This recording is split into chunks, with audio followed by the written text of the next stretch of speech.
Hello, mother. Nice people. Good morning. Good morning. Rise and shine. Wake up. Wake up. We're here and we're.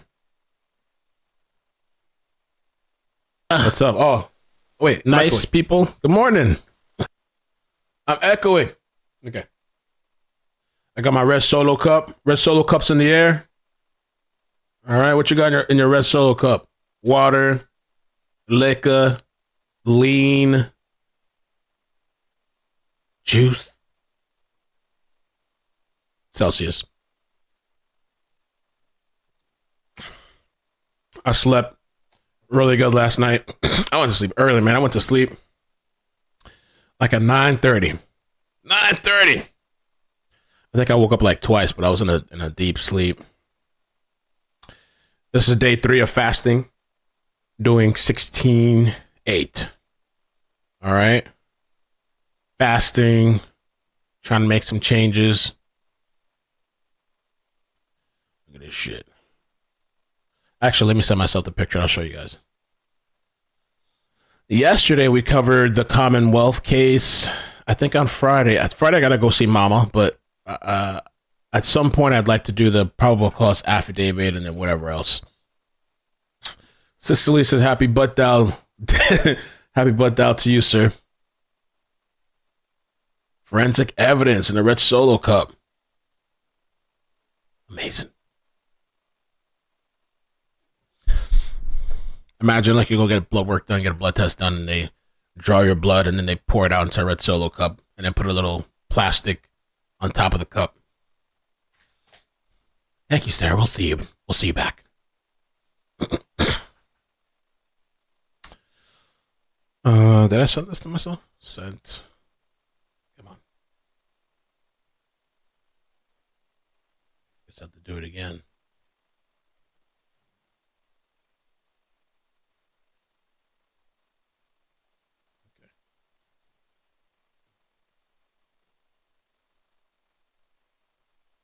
Do it again.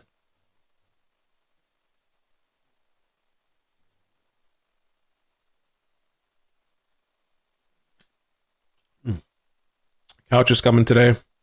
Why isn't this working?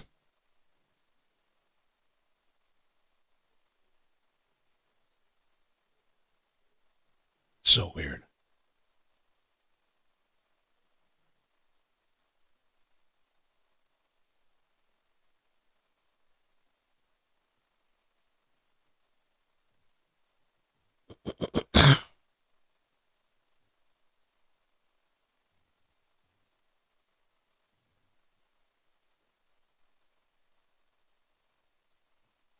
Some reason my sending emails to myself is not working.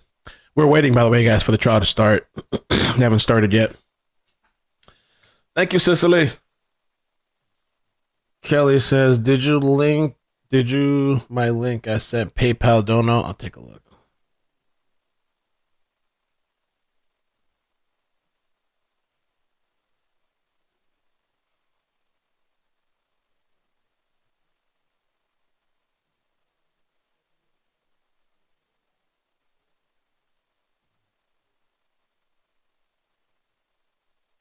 Nothing's working this morning. Pastor doesn't want to work now. Oh, I forgot. I think I changed the password. There we go. I'll be like chicken wing with the fried rice. Hello? Hello? Hi. Oh, no. These people are always trying to scam me. I don't know. The national police, they want a donation. I've been getting one from these police people and then one from like a breast cancer thing. I think it's a scam, though. Because they want to take my card information over the phone. And I'm like, no, you can send me a letter in the mail and I'll take a look at it. I'm not comfortable with giving you my card information. But they keep persisting. Oh, no, but we don't ask for the 3 numbers in the back, so it's safe. Nah, I'm good. I'm good. I'm looking for your PayPal. I don't see it. Maybe you sent it to the other account. Let me look. There's Ikenmel at Ikenmel, and then there's Ikenmel at Gmail. Let me check the other one. Maybe it's the other one. That happens sometimes.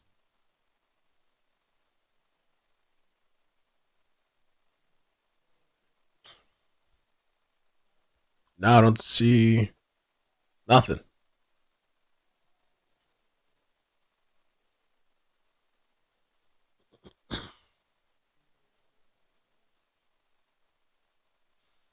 You can drink water, tea, and black coffee.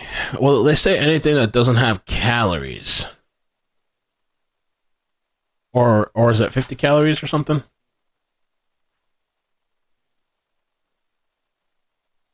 I be like, this Celsius I think has 10 calories. Boom, boom, boom, boom, boom, boom, boom, boom. So, oh yeah, let me show you the picture. I've been getting my sleep. Okay. Not the best, but it's improving. 9 hours in bed, that's a long time. 8 hours time in sleep. That's amazing. 48 minutes awake. 2.5 hours in REM sleep. 5 hours in core sleep. And 1 hour in deep. Amazing! The only thing that can put me to sleep today is the prosecution.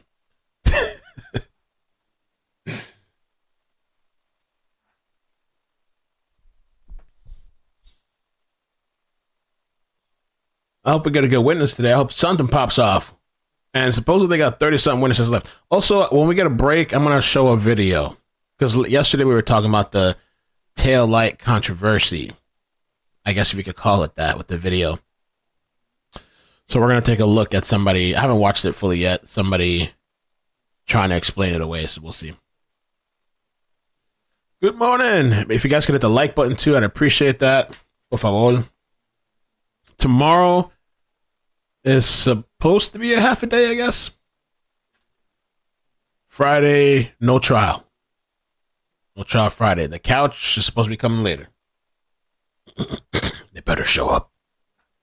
Good morning, everybody on Facebook. Kim, Kathleen, BK Boone, Michelle.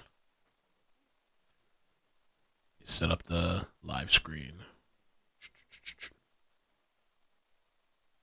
Where are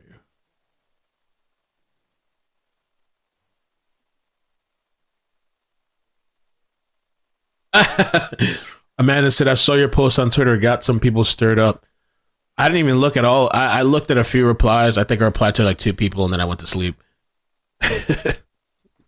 Let the chaos. Well, I don't know if it was that bad, but the other posts the other day were more, I guess, caused more of a stir.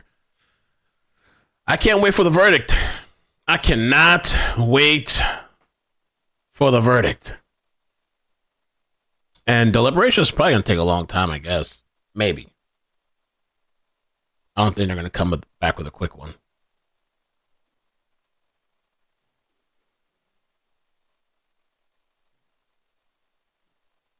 Oh, God. What happened to this person? Ben White passed away. I don't know who this person is, but this is Ben's partner, Sarah. I'm heartbroken to tell you that Ben died Saturday, June 1st, after a brief illness. He loved his family, being a journalist, rooting for the Yankees and the Commanders, and so much more. He'll forever be in my heart and will be missed by so many. CNBC contributor, moderator, public speaker, former NY Times reporter. Rest in peace. I wonder what happened.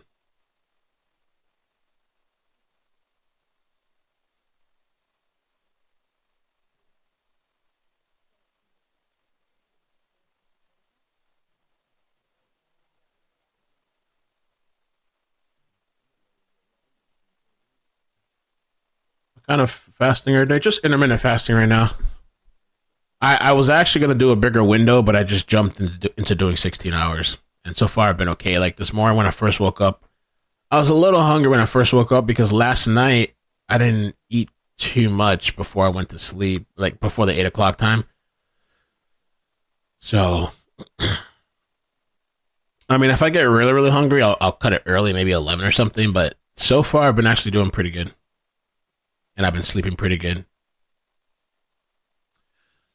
I did a little jump rope too, so I've been trying to do jump rope a little bit. If I don't have time, I try to do a little bit of jump rope. So this morning, right on the balcony where the sun rises, so the sun's pointing at me, I was getting some jump rope. I find a little bit therapeutic getting the sun directly on me, doing some jump rope. Get a little quick sweat in. So that was good. That was good.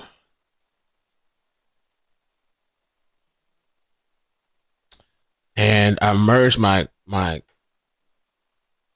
Google Calendar with Alexa Calendar. So I'm going to start adding some of the trial stuff in there, the dates, so this thing can remind me, because I have it right here in front of me. Little thing here to remind me. So soon I'm going to start adding some dates in there too, because my ass is going to forget. I don't realize to the day of, hey Mel, this is going on. I'm like, oh shit, I didn't know, nobody told me.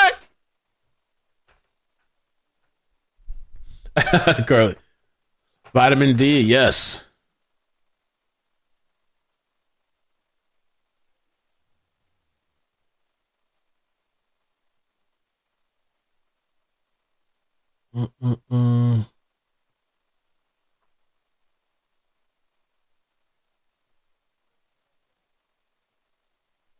Oh, I didn't see that. Somebody said earlier. I did order a different couch. Yeah, I'm done. Wayfair is a waste of time. Now that I said Wayfair, I'm going to get a bunch of ads on this live stream. Wayfair is a waste. Really, the worst experience I've ever had with furniture company. Never do it again.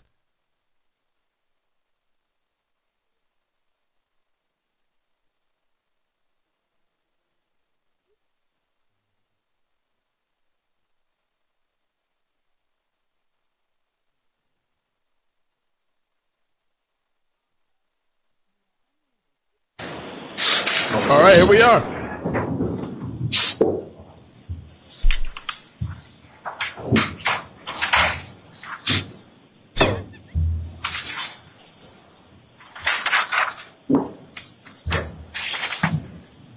Hear ye.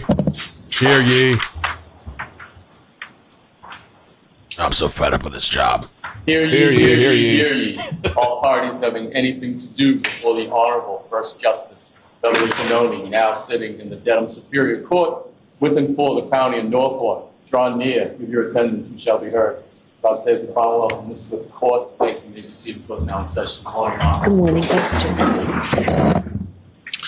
22117, the Commonwealth versus Karen Reed. Counselor, could I have you identify yourselves for the record? Adam Lally for the Commonwealth. Good morning, Your Honor. Good morning, Mr. Lally. Good morning, Your Honor. Laura McLaughlin for the Good Commonwealth. morning, Ms. McLaughlin. Good morning, Your Honor. Alan Jackson, Ms. Reed. Good morning, Mr. Jackson. Your Honor, Elizabeth Little also. Good morning, Ms. Little. Good morning, Your Honor. David Unetti for Karen. Good morning, Mr. Unetti. Good morning, Ms. Reed. Good morning, jurors. So I have to ask you those same three questions. Were you able to follow the instructions and refrain from discussing this case with anyone since we left here on Monday? Everyone said yes or nodded affirmatively. Were you also able to follow the instructions and refrain from doing any independent research or investigation into this case since we were last here? Everyone said yes or nodded affirmatively. Did anyone happen to see, hear, or read anything about this case since we left here the other day? Everyone said no issue. Okay, thank you. May we have Ms. Belair, please?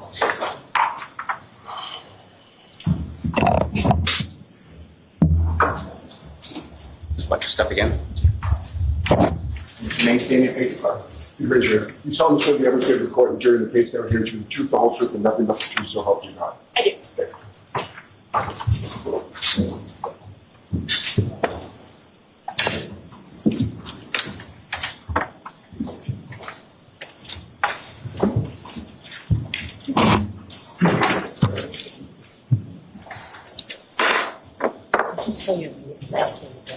Sure. VALLIER. I didn't even hear her name. All right, Mr. Lally, whenever you're ready. Thank you, Your Honor. Good morning, ma'am.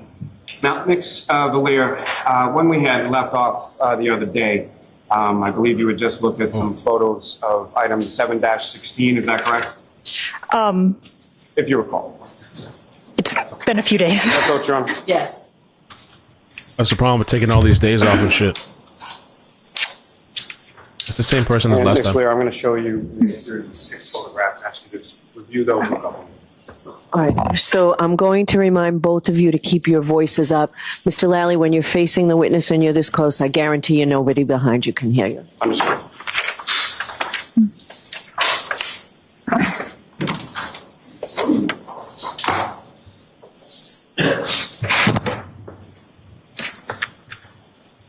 Hey, Ms. Blair, do you recognize what's in those photographs? No. And what do you recognize those to be? Photos that I took of item 7-16. May I approach the witness, Your Honor? Yes. Your Honor, the call will seek to introduce in a minute the next exhibits. Can I just see them, please?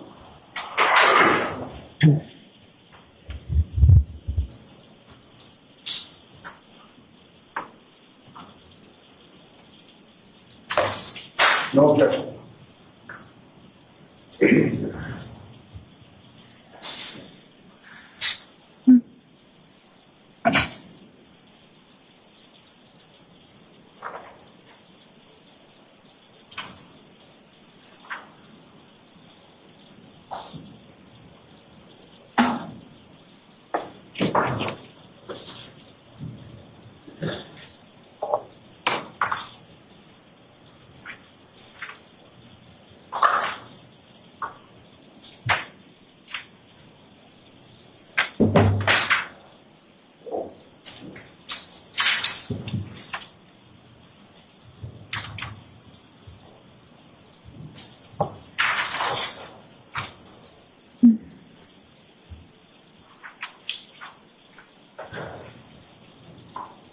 Your Honor, for the record, those are exhibits 332, 333, 369, 370, 371, and 372. Thank you. Yes, 332 and 333, which skipped over. Thank you. Stand trial. Thank you, Your Honor. With the court's permission, may I have those published for the jury? Yes. And Ms. Gilman, if I could have photograph 2059.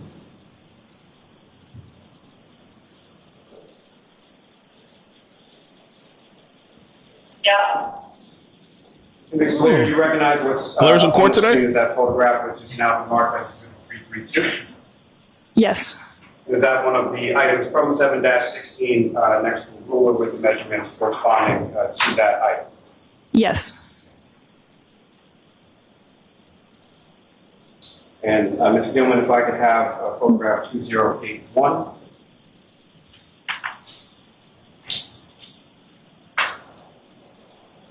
Sidebar. I believe 2061. I apologize.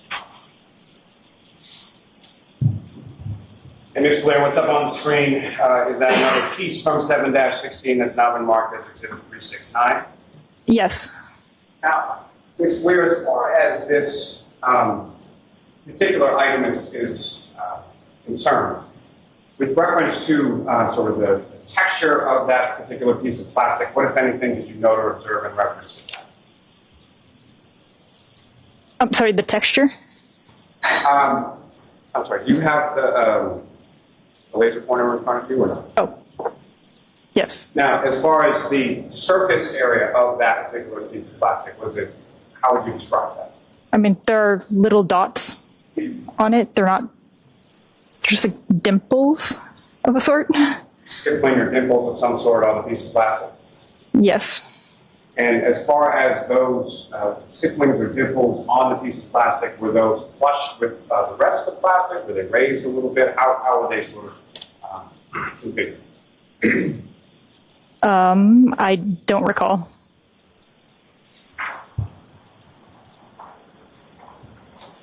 And Ms. Gilman, if I could have photograph 20. Forgive me, Your Honor. 064. And again, Ms. Blair, what's up on the screen has now been marked as exhibit 371. Do you recognize that? I do. And that is another piece next to a ruler, essentially memorializing its measurements from item 7-16. Is that correct? Correct. Thank you. Your Honor, may I approach the witness? Yes.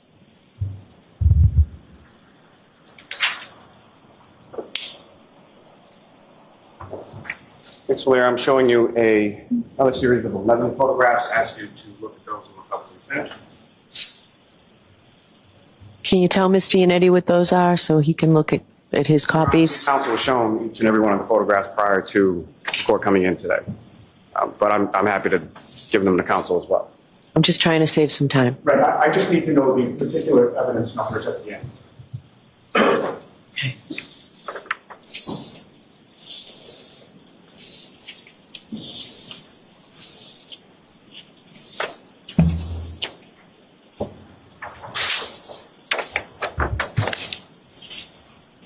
So they're still going through the fragments of taillight.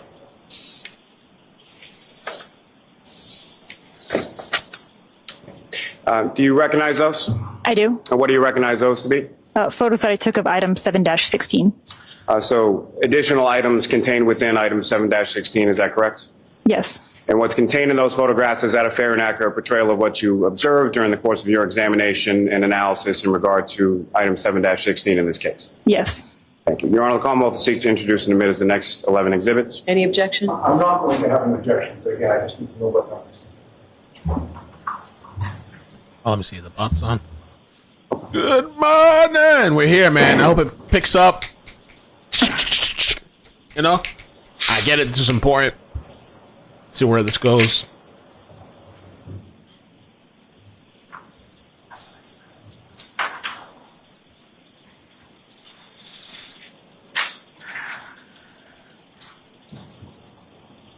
We're gonna be here till August or September or some shit. Ah.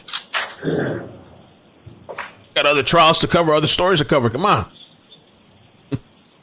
I mean, I'm interested though. I can't wait till we get to like deliberations and a verdict and see what the outcome's gonna be. I'm here for it. 373 from 383 north. Thank you. I'm entrenched in the mess. And Your Honor, with the court's permission, if I could publish some of the photos from this packet for the jury. Okay.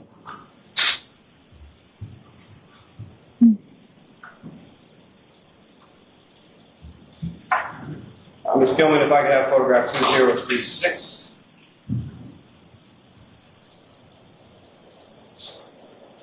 And Ms. Blair, do you recognize what's up on the screen as Exhibit 373?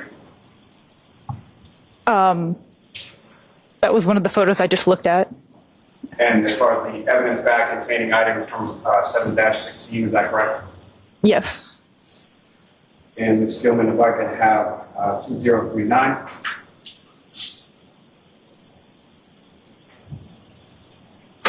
And again, Ms. Blair, do you recognize what's up on the screen, which has now been marked as Exhibit 374? I do. And what do you recognize those to be? A photo that I took of item 7-16. And that would be the entirety of the items contained within that evidence back from the prior exhibit, is that correct? Yes. And Ms. Gilman, if I could have 2051.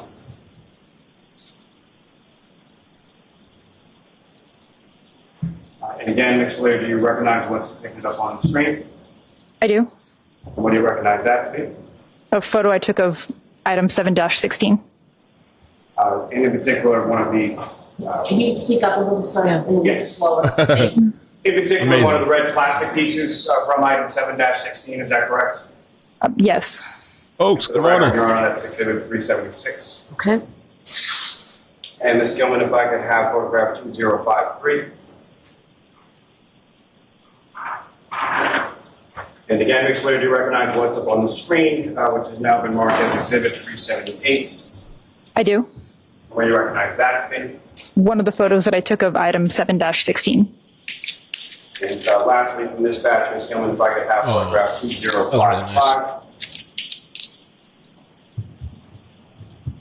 And again, Ms. Blair, do you recognize what's up on the screen, which has now been marked as Exhibit 38? I do. And what do you recognize that to be? It's one of the photos that I took of item 7-16. And this particular item up here as Exhibit 380, you describe sort of color, shape, what you observed from this particular item. That's a piece of red and clear apparent plastic. A piece of red plastic with a piece of clear plastic sort of within the same piece. Is that fair to say? Within the same piece? Yes. Apparent plastic, yes. Thank you.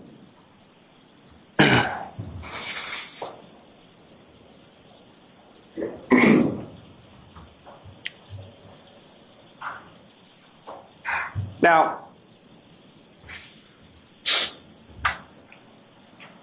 Ms. Valeria, if you could describe for the jury again, just as far as the process that Can we you- put the lights on, Mr. Nally? Yes, I'm sorry. I apologize, Your Honor. No, it's okay. Thank you. Ms. Valeria, if you could explain to the jury again sort of the process that you undertook as far as these various pieces from these various evidence item numbers. What was the process that you undertook as far as doing your comparison? So first of all, everything is documented. Each item is documented separately with photographs, notes. I put a label with the case number, item number, and then A, B, C, etc. If there are multiple pieces in it, a label on each piece. I look at the photos to see if there are any similarities, dissimilarities, to see if there are any potential pieces to compare. And then if I do think that there are pieces that could be compared, I'll open those items and keep them all separate, and then look at them in real time to see if it does actually look like they could be consistent before I bring them close together. And if it still looks like they could be consistent, then I'll bring them together to see if there is an actual mechanical fit, and then I'll document that and look at it under the stereo zoom. And the device or the instrument that you're looking at, again, could you describe for the jury again what that is? So the stereo zoom is also called a stereo microscope. It's a microscope that is on a stand, so you can put larger pieces of evidence underneath it. Now, as far as that initial sort of looking at things together, are you doing that, how are you sort of organizing that? Is that by item number, by color, or by something else? I did this by color because it seemed the easiest way to organize all of these pieces. And then within the individual item number, say just randomly 7-15, for example, are you looking at that? If there's multiple pieces within an item, are you looking at the consistency within the item prior to looking sort of crossing between 715 to 716? Is that the process? Sorry, could you repeat the question? Very long question, very confusing, my fault. So as far as the comparison is concerned, are you looking solely within an item? So if an item has multiple pieces, are you comparing just those pieces within that item first? As part of my initial examination, when I'm documenting that item, if there are multiple pieces, I'll compare those pieces first.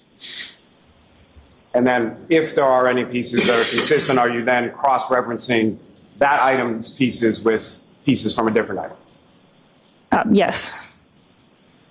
Your Honor, may I approach? Yes. I would like 3 chicken wing with the fried rice. I would like. Amanda, thank you so much for the I'm showing you another 50. series of 19 photographs. Just ask you to review those and look up.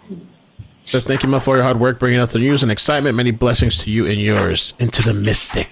Thank you so much. Amazing.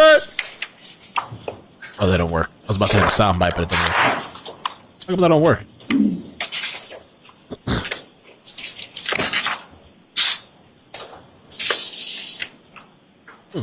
That's weird.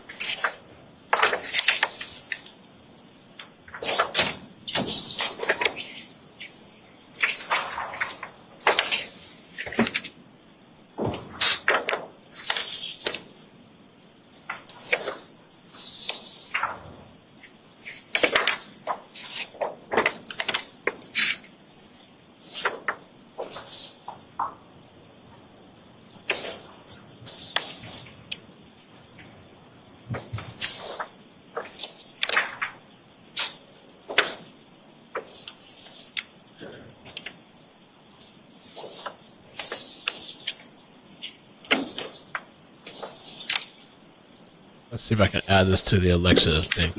We gotta add Abdullah Bond's hearing.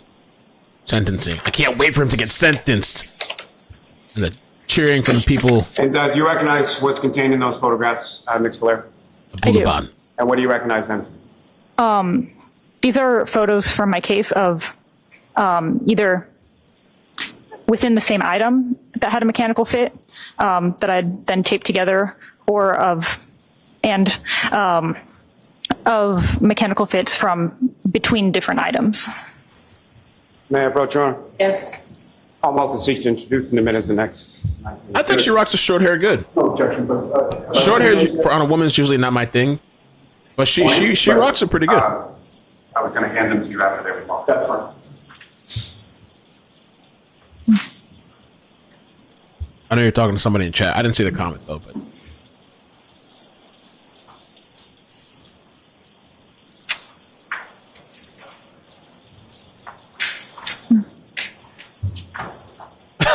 Fried rice.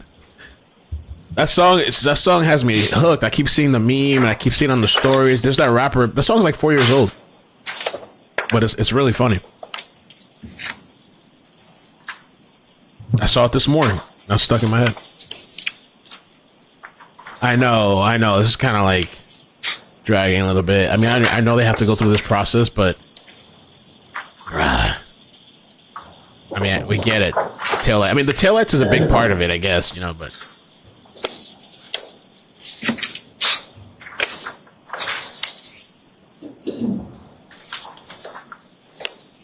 Some people really rock the short hair thing.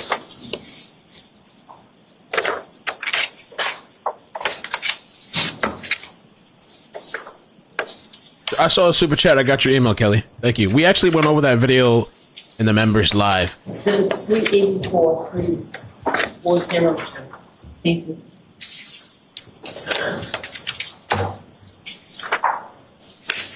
When we get a break today, May I speak with counsel for 1 second? I can show that video, but I also really want to show a different video too that goes over the stuff that BL had sent me. I mean, we were watching something yesterday too. We did a live yesterday about Karen Reed, and we went over some of the taillight stuff too. So when we get a break or lunch break, whatever, we'll go over it. Stacy, which comment are you talking about? I'll scroll up. I don't know. I must have missed it. Oh, Into the Mystic, that's you. Thank you so much. Okay, got you. I see your name. Thank you. Stacy. Before you get to the photos, Ms. Valera, if I could just ask, as far as Oh, there it is. as far as your analysis was concerned with reference to each of these items, if I could, excuse me, just ask you some questions about that. Starting first with item 3-1, that was the passenger side taillight housing, is that correct? I believe so. And you analyzed pieces of that along with the sort of housing unit itself, is that correct? Oh, do you mean like there was like the taillight and then there were smaller pieces also in the? Correct. Yes. And you took measurements of the various pieces that you observed? I did. And did you record those within your notes? I did. Do you recall what those measurements were? Not without looking at my notes. With the court's permission, may the witness refer to our notes? Yes.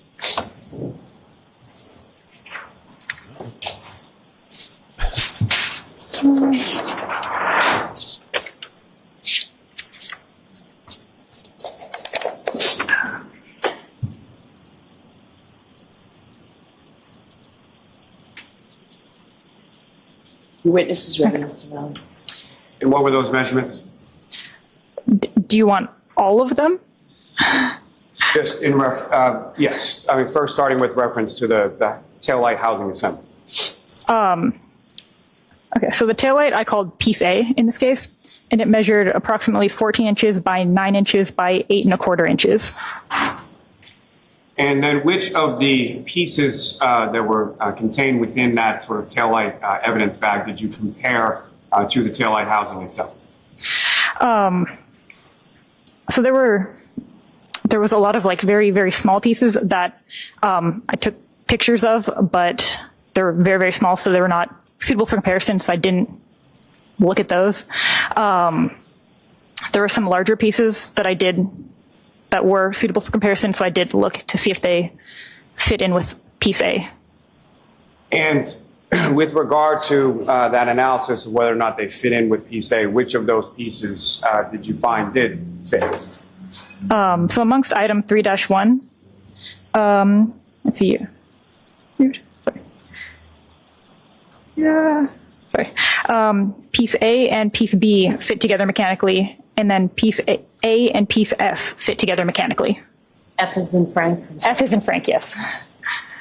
And it may be pretty apparent, but if you could, Ms. Blair, just expound upon what you mean when you say they fit together mechanically.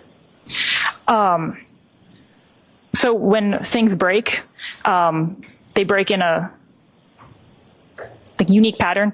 Like it's pretty different every time. So a mechanical fit is bringing two things with broken edges together to see if they were originally part of the same item. See if they, if the broken edges align. And if they do, then that's a mechanical fit. Now, turning your attention to item 7-5, you looked at those various pieces together as well, is that correct? I believe so. And were there any 3 pieces in total from 7-5, so A, B, and C, is that correct as well? May I look at my notes?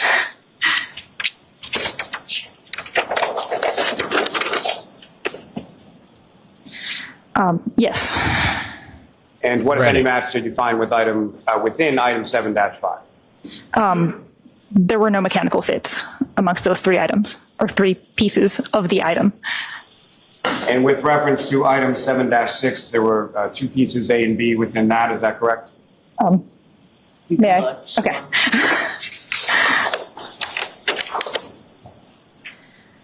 Yes. And were there any physical matches within those 2 pieces of item 7-6? No. Now, turning your attention to item 7-8, do you recall how many pieces were contained within that? If I may look at my...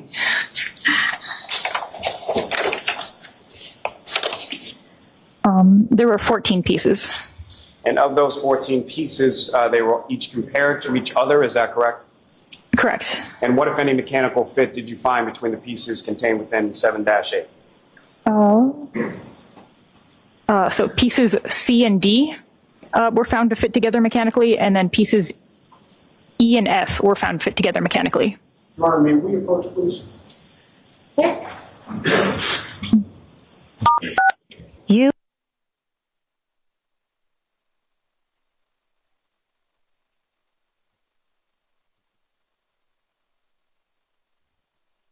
Okay.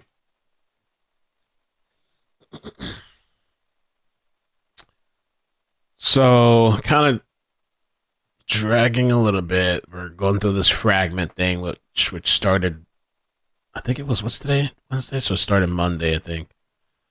And they're talking about all the different pieces and how you match them. And I forgot what she called mechanical match is what she said. So, is she nervous because he is not making his sister? I don't know. I don't know how many times she's taken the stand. Some people just are kind of different, especially when they know it's a big case and lots of thousands of people are watching and stuff.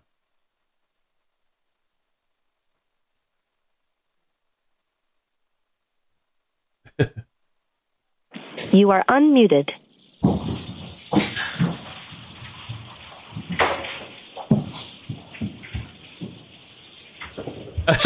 Kill it.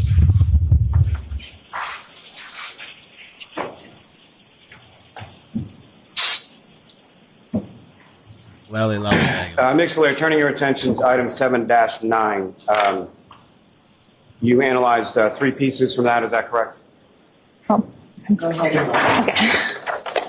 You know what, Ms. Blair, you can just look the whole time. Okay. Sorry, could you repeat your question? How many pieces were contained again within item 7-9? 7-9, Yes. 3 pieces. And what, if any, physical matches did you find contained within that item 7-9? There were no mechanical fits. And with reference to 7-10, how many pieces? 1 piece. And with reference to item 7-11, how many pieces contained within that? 6 pieces. And what, if any, physical matches did you find contained within 7-11? There were none. In 7-11, how many different colors of pieces were contained within 7-11? There was black, red, and colorless apparent plastic. Now, with reference to item 7-12, how many pieces were contained within that? There were 14 pieces. And of those pieces, again, how many different colors or how many different colors of pieces were within 7-12? They were all colorless. And from those, what, if any, mechanical fits did you observe or did you find within item 7-12? Okay. So there were 3. Do you want me to say all the pieces that fit together? Please. Okay. So pieces B, C, D, F, and K all fit together. Pieces E and I fit together. And pieces M and N fit together. Now, turning your attention to item 7-13, how many pieces were contained within item 7-13? 3 pieces. And how many different colors of items were contained within 7-13? It was red and black apparent plastic. What, if any, physical matches did you find within item 7-13? There were none. Turning your attention to item 7-14, how many pieces were contained within that? There was 1 piece. And what color was that 1 piece? It was colorless. And turning your attention to item 7-15, how many pieces were contained within that? There were 8 pieces. And as far as those 8 pieces, how many items were of different color? What color were they? They were red and colorless apparent plastic. And of those 8 pieces, what, if any, mechanical fits did you find within them? So piece F and piece H were found to fit together. And turning your attention to item 7-16, how many pieces were contained within 7-16? There were 7 pieces. And of those 7 pieces, what, if any, differences in color were the 7 pieces within 7-16? It was red and colorless apparent plastic. And of those pieces, what, if any, mechanical fits did you find within 7-16? So pieces A, C, and D fit together mechanically. Now, with reference to those pieces, once you did those inspection from or analysis from the individual items, what, if anything, did you do with those individual items with reference to the taillight housing? So before even comparing it to the taillight, I compared all of the questioned items to each other. So that's the 7-5 to 7-19 to see if any of those pieces would fit together. And amongst those, I was able to make 5 larger pieces that I called piece 1 through piece 5.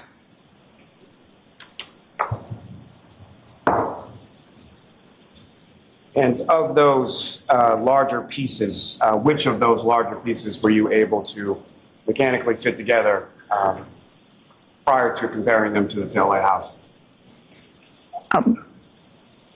Sorry, can you? From your analysis of those larger pieces and analyzing them together with other larger pieces, what, if any, opinions did you draw? What, if any, conclusions did you come to as far as your analysis of those pieces? So for the larger pieces amongst like the different items that fit together mechanically, I can see that those items were once a part of the same unit.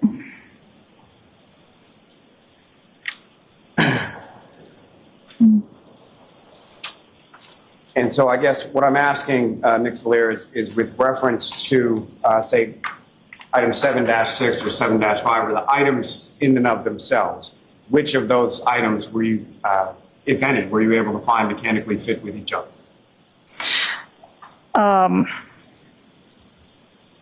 Amongst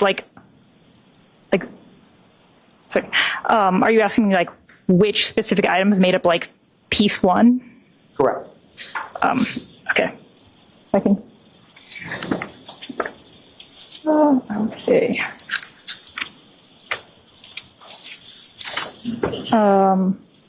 Okay, so piece one contained pieces from items 7-5, 7-8, 7-10, 7-11, 7-13, 7-15, and 7-16.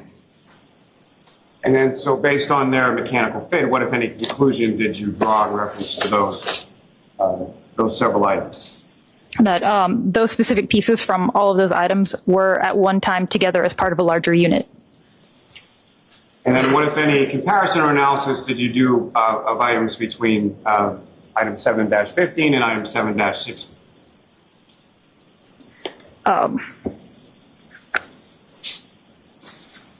So pieces from item 7-15 and 7-16 were part of piece one.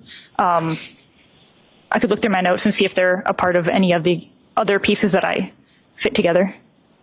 With the court's permission. Okay.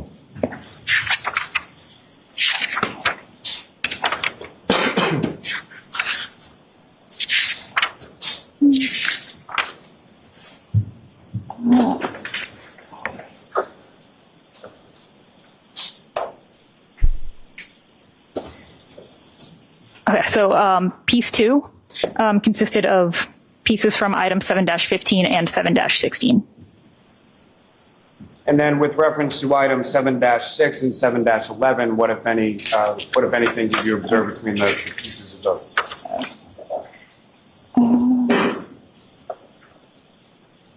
Okay.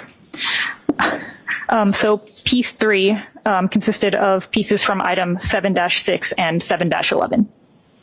And similar to what you had described before with 7-15 and 16, as far as them mechanically fitting together, and now I'm talking about 7-6 and 7-11, what, if any, conclusions did you draw in regard to that?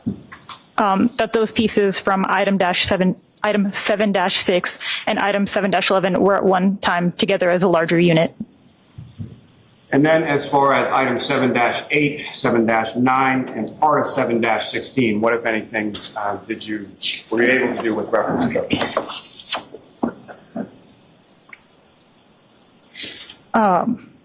So piece number 4 consisted of pieces from item 7-8, 7-9, and 7-16.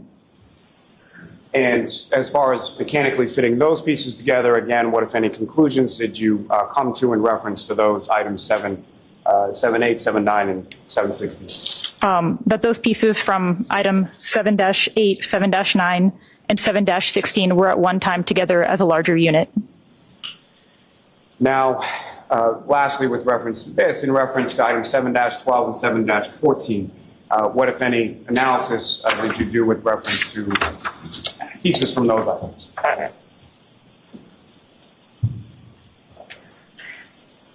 Sorry, which item? 7-12 and 7-14.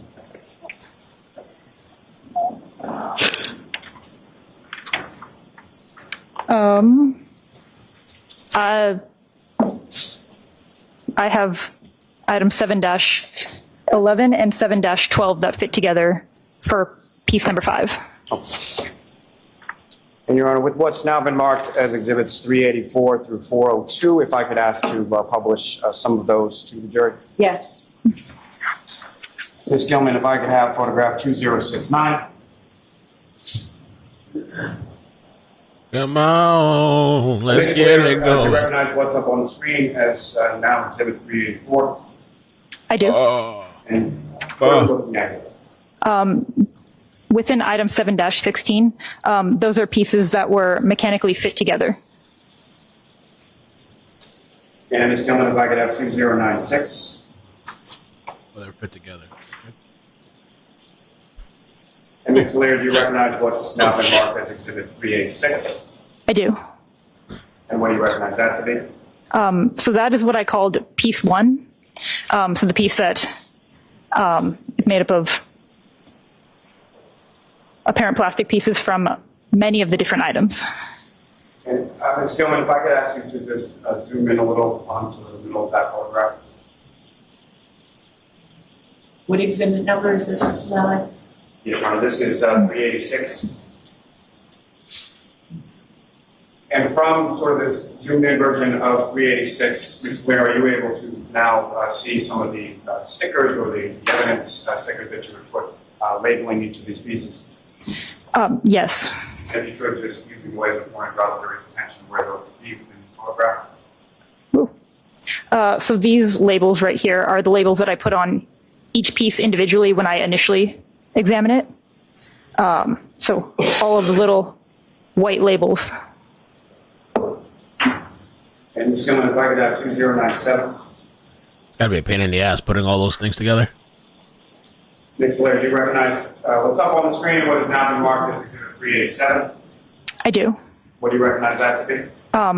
That's still piece one. It's just from a different angle.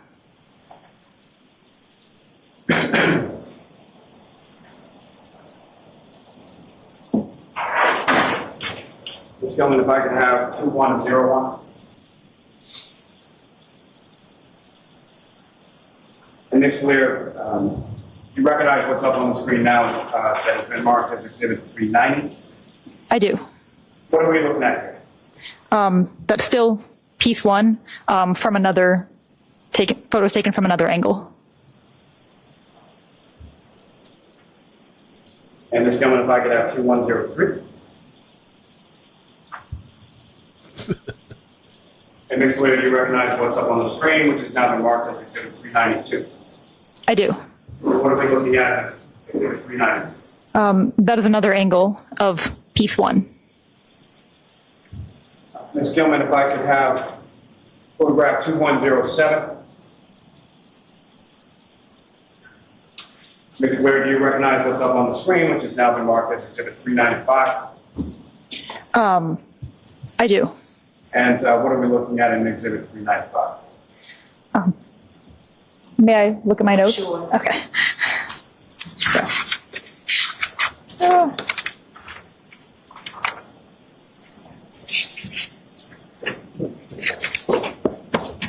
Okay. So that is piece two. And Ms. Gilman, if I could add 2110. Hell to Ms. the Gilman, if nah. you could just zoom in a little bit on the stickers on this photograph. What? And Ms. Blair, do you recognize what's up on the screen, which is now been marked as Exhibit 398? Oh, we gotta. I do. What do you Somebody else to recognize get that? banned. That on is piece Facebook. three. And Ms. Gilman, if I could have photograph 2111. And Ms. Gilman, if you could zoom into the stickers. Ms. Valier, do you recognize what's up on the screen, which has now been marked as Exhibit 399? I do. And what do you recognize that to be? That is piece four. They lost me at 796 piece. And Ms. Gilman, if I could have photograph 2113. Again, if you could zoom in just a little. And Ms. Blair, do you recognize what's up on the screen now? That's Oh, we could do been that. marked as Exhibit 401. I do. What do you recognize that? That is piece five. Thank you. All Your Honor, may I pieces approach? together. Yes. So, Ms. Valier, earlier I'd put before you another 23 photographs. Do you recognize what's depicted in those 23 photographs? I do. What do you recognize that to be? That's comparisons between item 3-1 and piece one. And item 3-1 again was the tail light, is that correct? Correct. Your Honor, with the course, the Commonwealth would seek to introduce and admit as the next exhibits. Okay.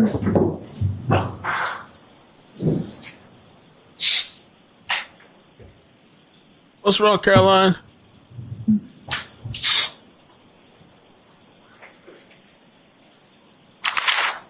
There's multiple people in the chat that disagree. That's okay. I already said I think Karen's involved. That caused a shit show on Twitter. But we'll have to see. I'm waiting for I'm trying to, you know, let the case be presented, give the defense a chance. Even though it's the prosecution that has to prove it.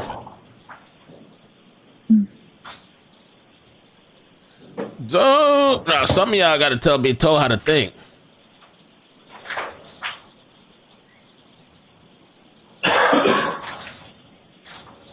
Caroline. No, Caroline. Just use the emoji. Why don't you become a member and use the emoji? Today's a full day. But yeah, this is just the first hour. We got a long way to go. Why don't you smile? Yeah, a lot of people. Hey, a lot of people disagree, agree. For the most part, I think everybody's gotten along. It's been a little bit of a shit show on Twitter, kind of.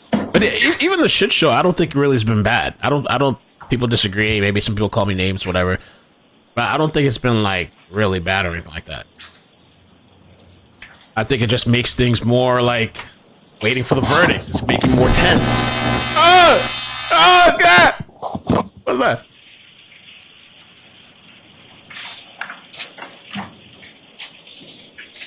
that? Jam Cracker, thank you. I appreciate that. Island Thrifts, thank you for the 5 memberships. I wish the sound effect worked. Why doesn't it work? Damn, I gotta see if I can fix that. Oh, maybe I know why. Let's see. Alright, let's see. It doesn't work. Alright, hold on. Let me close it out. Try it again.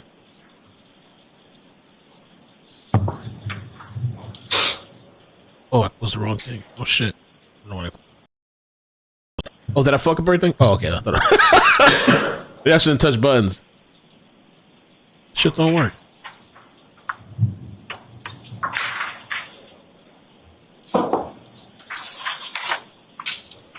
That sucks. 403 434. Thank you.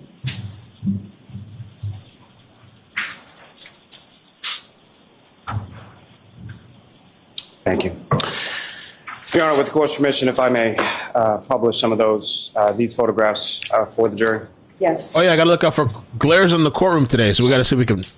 I haven't seen him yet. Somebody in chat said they saw him. Do we see glare? Ms. Gilman, if I could have photograph 2156. Where's glare at? Where do you recognize what's now up on the screen has been marked as Exhibit 403? Oh, okay. I do. Might be a little too loud, but And what do you recognize that to be? That's one of the photos comparing item 3-1 and piece 1.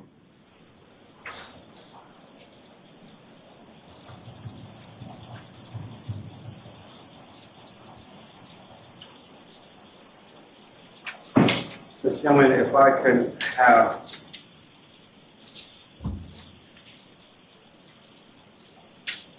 I missed him. I didn't see him yet. 2125. The thing with the pieces, I guess the prosecution is just trying to be thorough, but I don't think anybody contests that that's Karen Reed's taillight. I think what's being contested is that people feel that the cops planted the taillight, or that the other side, you know, that she hit him and that's the taillight broke because of him. Nobody's contesting that that's not her taillight. Ms. And Blair, we do you get that's her recognize what's taillight. up on the screen, which has now been marked as Exhibit 411? I do. And what do you recognize that to be? That's the contents of item 3-1. And that's prior to you. At what stage of this analysis or comparison process is that? So that's when I initially looked at item 3-1. Thank you.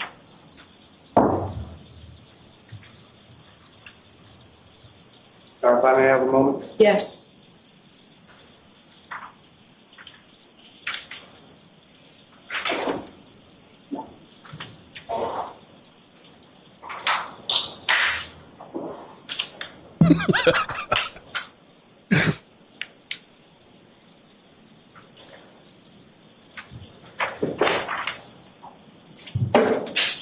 Ms. Gilman, if I could have photograph 2150.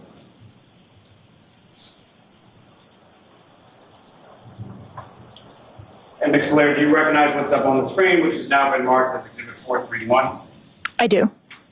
And what are we looking at in 431? So on the left is item 3-1, piece A, and then on the right is piece 1.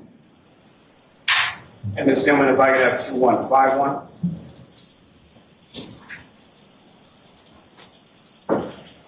And Ms. Blair, do you recognize what's up on the screen, which has now been marked as Exhibit 4? Oh, I missed it again. I keep turning away. What are we looking at in 432? That is piece 1 on top of item 3-1 in a mechanical fit. She did a good job putting this thing together. Mechanical fit that you were talking about earlier in your testimony. Yes. I would hate to have to put this together. Oh my gosh. Thank you. Ms. Gilman, you can take that down. All right, let's see. We get it. It's the taillight. Understood. Thank you, ma'am.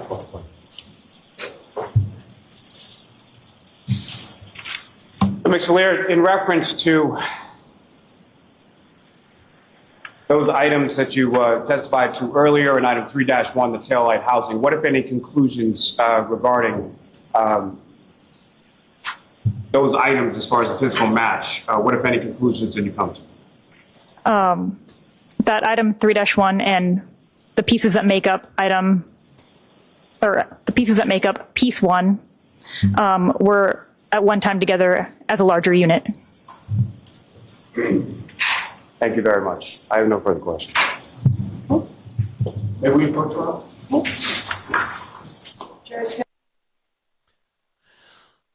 Why go searching for John that night in multiple locations, like his house, and calling all these different people and going to the kids when you knew you dropped off John at 34 Fairview? Right? Instead of just going directly to 34 Fairview, why go to his house and search for him? Why go here? Why go there? Why go call all these people? Why go to the kids? All this shit. Why call Jen? Why call Carrie? He was at 34 Fairview. That's where he was left. You left him there. Why the charade of like, I gotta call these people because I don't know where he's at? The first place I would have gone is back to the house.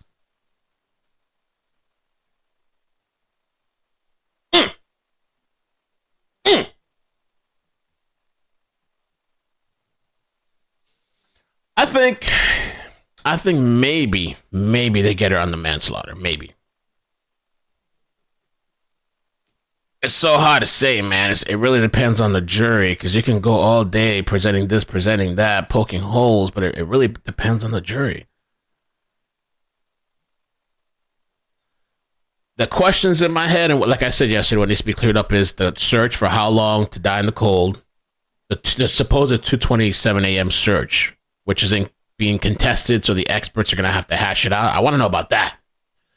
And what about the blood? Where's all the blood? I know they said the clothes were soaked in blood, I guess, but like, there's very little blood at the scene. Everybody drunk.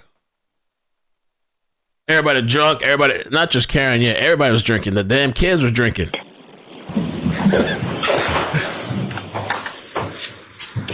You came back to second-degree murder? Good morning. Good morning. She didn't remember going there because she was drunk. That's true. You have testified that Ooh, when defense. evidence comes into the crime lab, it's given crime lab evidence or item numbers, correct? It's given a case number, and then each piece of evidence gets its own individual item number. Okay, and if you can just keep your voice up, because we want to make sure that the last jurors here can hear you. You're about to fry her. Consistent with that policy, the evidence that your lab received in this case was also given those item numbers, correct? Correct. So I'd like to ask you about one particular item number in this case, 7-18.18. Would you agree with me, and feel free to check your records, but would you agree with me that that was the item number given to, quote, debris from orange t-shirt and gray long sleeve shirt, end quote? You can go ahead. Okay. And again, it's 7-18.18.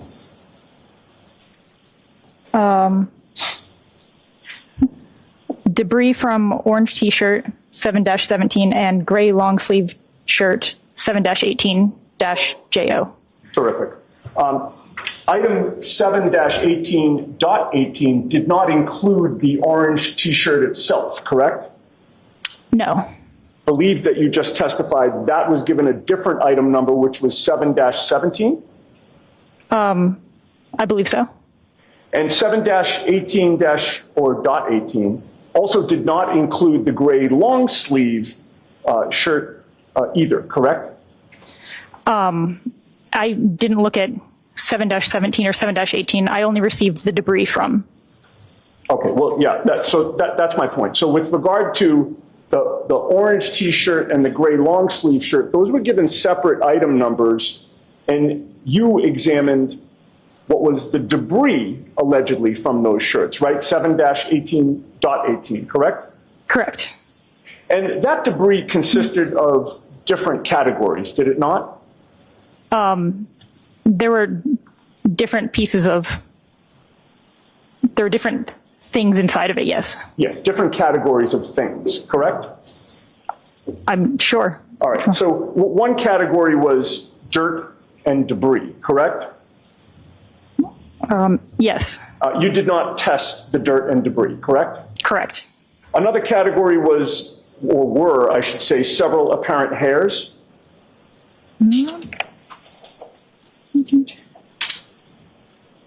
Yes. And you did not test those hairs, correct? Correct.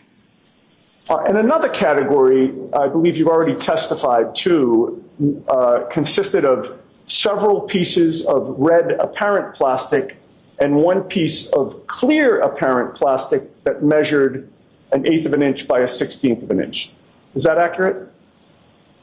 Okay, so there were several pieces of red apparent plastic and then one piece of clear apparent plastic measuring approximately 1/8 of an inch by 1/16 of an inch, yes. Okay. And I apologize for continually reminding you, but I'm just mindful that everybody needs to hear you. So to the best you can, if you can just keep your voice up, I'll try to do the same. So when those several pieces of apparent red plastic and one piece of apparent clear plastic came into your possession, those pieces were obviously not embedded in either shirt when you examined them, correct? I don't know. I didn't examine the shirt. Well, so to my question, the pieces that you saw were not embedded in a shirt when you examined them, correct? Correct. And again, that's because you never took possession of any shirt in this case, correct? Correct. The pieces were loose and they were not embedded in anything, correct? The pieces were, well, I examined the debris from the shirt. I don't know what the person who packaged it did to collect that.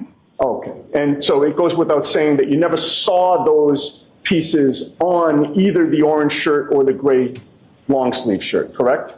I did not. And you obviously had no control over how the evidence was handled before it came into your possession, correct? We have a chain of custody in the laboratory, but I did not follow the evidence as it went through the chain. Okay, and we'll talk about the chain of custody in a minute. Before this evidence came into your possession, you did not witness who seized it, correct? Correct. You did not witness who handled it, correct? Correct. Before it came into your possession, you don't know who had access to that evidence, correct? So all of our evidence is stored in locked facilities. Right, but I guess let me modify that question. Before it came to your lab, you don't know who had access to that evidence, correct? Correct. Of course not. Why would You you? also don't know, before it came to your lab, whether the shirts in question were at all times kept separate from the red or clear plastic pieces of, well, I said pieces of plastic that were in the possession of certain members of the state police, correct? Correct. The chain of custody at the crime lab started with noting the state trooper who actually delivered the evidence to your lab, along with the date, correct? Sorry, could you repeat the question? Sure. The chain of custody at the crime lab starts with noting which state trooper delivered the evidence to your lab and the date that he or she delivered it, correct?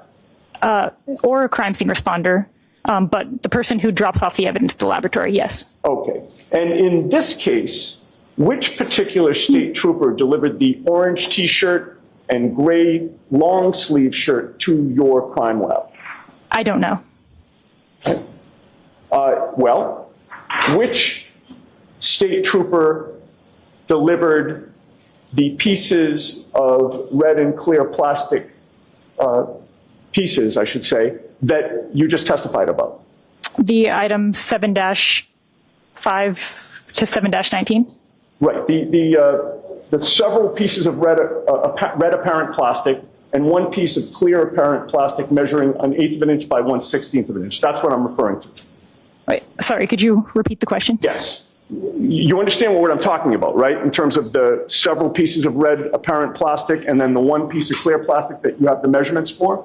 You're talking about the apparent plastic that I noted in the debris of 7-18.18? Correct. Which state trooper was it that delivered that?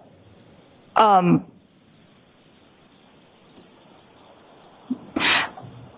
on, girl. Do you know? Sorry, that's that's an odd question. I don't know if you want her to repeat it, Ms. Giannetti. Go ahead. You have to repeat that, please. So evidence is No, submitted to... what you just said that he missed. Oh, I said that's kind of an odd question. Oh, not for me. Oh, not for me.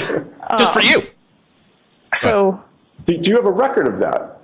a record of what? A record of which state trooper delivered that debris to the lab? Is it Proctor? So it wouldn't be delivered as like debris. It would be delivered as the individual piece of clothing, which then got assigned item 7-18, I believe. And then as someone analyzes it, each offshoot of that piece of evidence gets a 7-18 point something. So the debris collected from that shirt is 7-18.18. Okay. Listen, I didn't make an when emoji. those, Might be too late though. when those several, actually, let me strike that.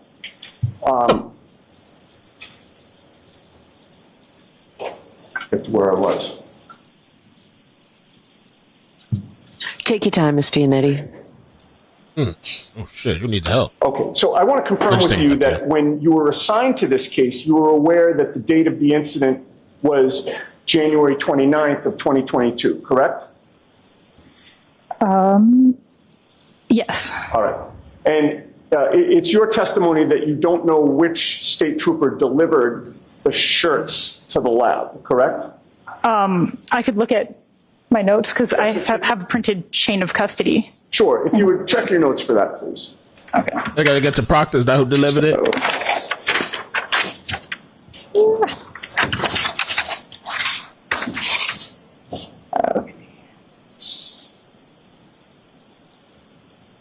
No, Proctor, say it ain't so, Mr. Proctor. Dun dun dun. I need a conspiracy sound too. Okay, so submission 7, which is everything that's item 7- in this case, was submitted by Trooper Michael Proctor. No! Oh, Oh that was the no! answer to my Okay. question.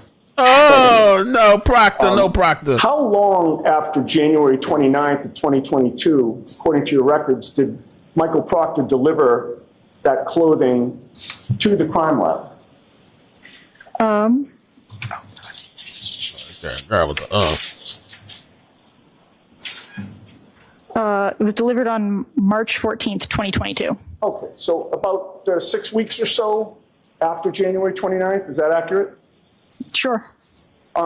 Given that your lab received this evidence on March 14th of 2022, you can't testify to the chain of custody of the clothing or the pieces of plastic prior to March 14th of 2022, correct? Correct. And except for the tail light housing that was seized by Maureen Hartnett, except for that, your chain of custody at the lab for the two shirts plus the pieces of plastic in 7-18.18. That began on March 14th of 2022, correct? Correct.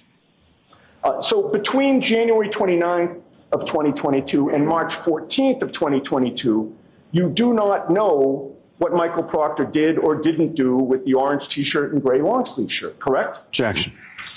I'll allow it. I don't know. He did it. He planted it. Okay. Now, I'd like to discuss with you, if I might, Michael Proctor's submissions of the pieces of plastic that you've testified about. Your lab received from Michael Proctor several different evidence bags containing red, clear, and black pieces of plastic, correct?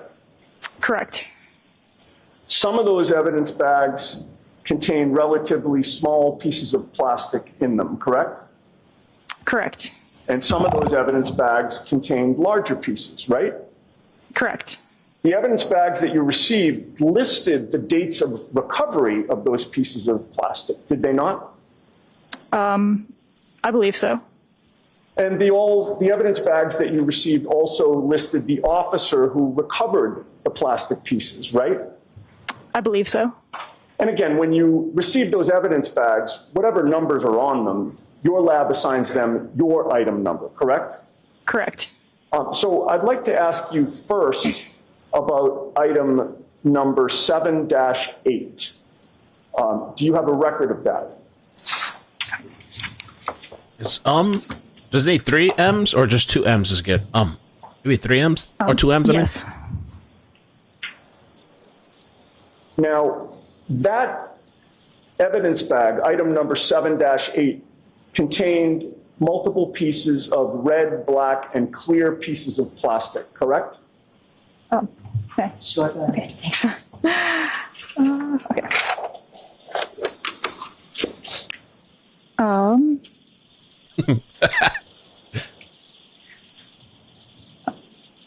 It contained 14 pieces of red, black, colorless, and silver-colored apparent plastic. Yes. These two? Okay. And the date of collection was February 3rd of 2022? Go ahead. Okay. Oh, Lord. I do that a lot too. I mean, I try to like not do it as much, but I have a tendency to, a lot of people have the tendency to go, But I realize it's me trying to fill the gap in, trying to fill in the silence, but you don't need to fill in the silence. You could just be silent and think about what you're trying to say. Yes. It's a really hard thing to February not 3rd, do, though. 2022. Okay, and that was, if you have that in front of you, that was also collected by a trooper named DeChico, correct?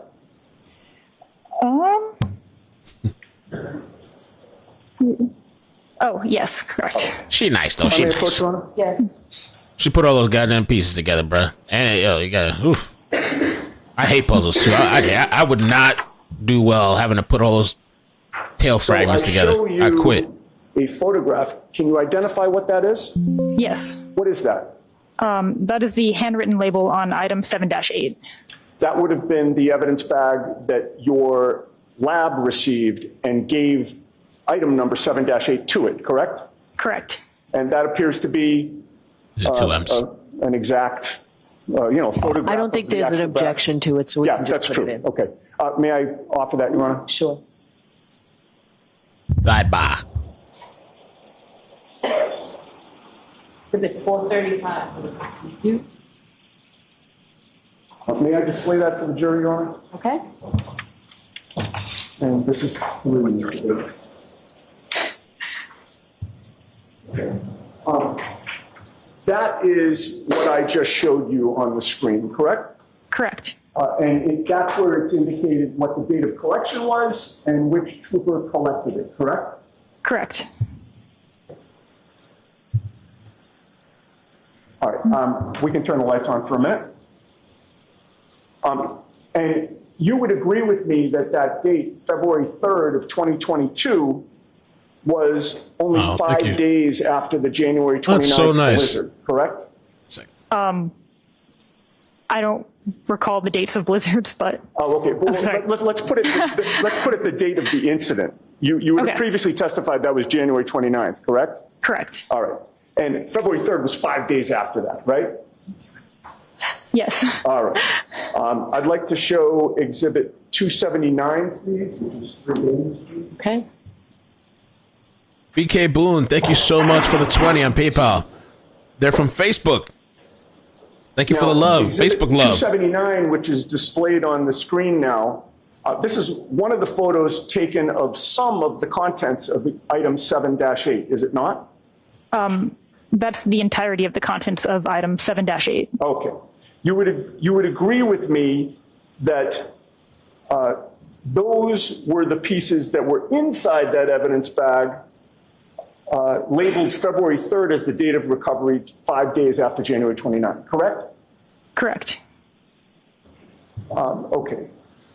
And you see that there are some relatively small pieces that were allegedly found on February 3rd, correct? Correct. All right.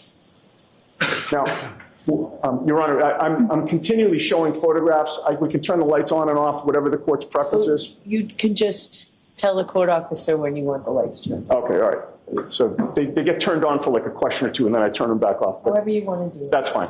All right, so I'd like to contrast some of those pieces with some of the pieces that were found days and weeks later by Michael Proctor. And I'd like to start first with item 7-13. This is, I'd like to display Exhibit 343, which Mr. Bates has in file.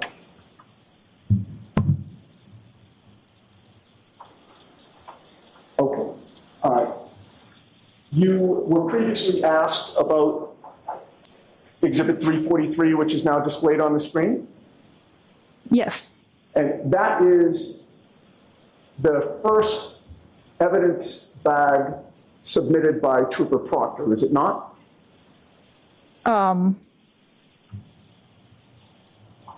So in mine, sorry. And you know what, let me rephrase that. He submitted evidence bags all at one time, correct? Yes. All on 314. So when I said the first evidence bag, I meant the earliest date of collection. I should have asked it that way. February 8th of 2022. Sure, I don't know all of the dates that each item was collected on. Okay, but in any case, those, according to the evidence bag that you received, the contents of that bag, which were, again, pieces of plastic, correct? Pieces of apparent plastic. Pieces of apparent plastic. Those were found 5 days after the pieces that you previously testified were found by Pacheco, right, on February 3rd? Correct. All right. And February 8th was now 10 days after January 29th, correct? Correct.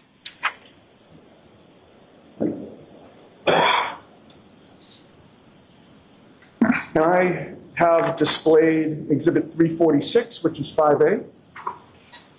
Oh, there we go. BK, I see you. Thank you so much. Gracias. Gracias. Okay, looking at Exhibit 346, you will agree with me that this particular piece found on February 8th by Trooper Proctor was quite a bit larger than many of the plastic pieces that had been found by Trooper DeChico 5 days earlier on February 3rd, correct? I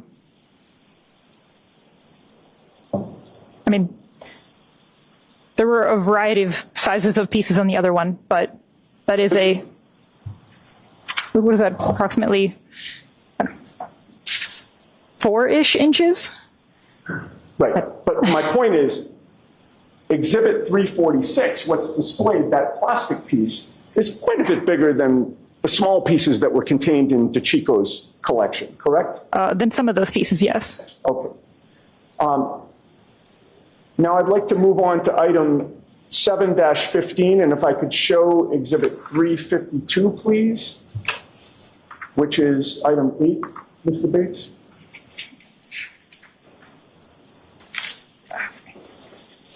Okay. Item 7-15, the evidence bag that supports that lists the law enforcement officer who recovered the plastic pieces as Trooper Michael Proctor, correct? Correct. And the date of recovery of those pieces was February 11th of 2022, correct? Correct. And again, hearkening back to DeChico's evidence bag from February 3rd, this is now 8 days later that these pieces are found, correct?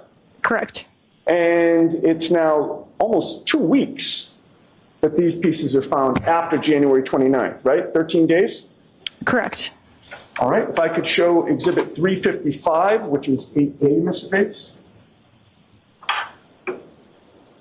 You would agree with me that this particular piece found by Trooper Proctor on February 11th is also quite a bit larger than those small pieces that were contained in Trooper DeChico's evidence collection, correct, on February 3rd? Correct. All right, I'd like to move on to item 7-16, which is number 9, Mr. Bates. What exhibit number is this, Mr. Kennedy? And this has not yet been introduced, so I'm about to introduce Okay. it. And in fact, why don't I do that first? Okay. If I can approach the witness. Sure. And there's no objection to this, Mr. Lally? No, Your Honor. Okay. I'll just have the witness identify it and then offer it. Do you recognize what that photo depicts that I've handed to you? I do. What is it? The handwritten label from item 7-16. Okay. I would offer that, Your Honor. Okay. Exhibit 436. Thank you. Okay, so if I can display Exhibit 436, which is number 9. Sure. And again, you just identified that as the bag supporting item 7-16, correct? Correct. That also lists the law enforcement officer who recovered the plastic Thank pieces you, Mel, as for Trooper being Michael sweet Proctor, soul and correct? covering this Correct. case. And the date of Yo, da recovery of best. those plastic pieces was February 18th of rescue. 2022, correct? Gracias. Thank you for the time. So Trooper Proctor is now finding these pieces over 2 weeks after the smaller pieces were found by Trooper DeChico, correct? Objection. Sustained. February 18th is nearly 3 weeks after January 29th, is it not? Correct. All right. If I could show Exhibit 380, which is 9A, Mr. Bates. 3 weeks? Oh. You would agree with me that this particular piece found by Trooper Proctor on February 18th is also quite a bit larger than those smaller plastic pieces found by Trooper DeChico on February 3rd, correct? Correct. This one appears to be about 11 centimeters long, approximately. Sure. All right. If I could show Exhibit 376, which is 9B, Mr. Bates.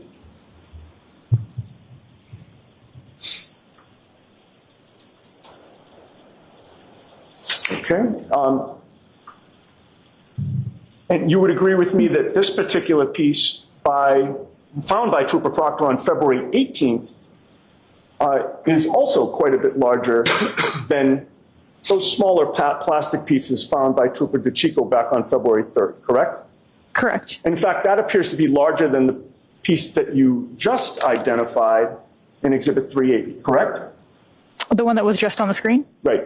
Yes. This one appears to be maybe about 18 centimeters long. Does that seem accurate? I mean, it's longer than the ruler. Okay, yeah. And finally, Proctor if we found could it too? show Exhibit 378, which is 9C, Mr. Bates.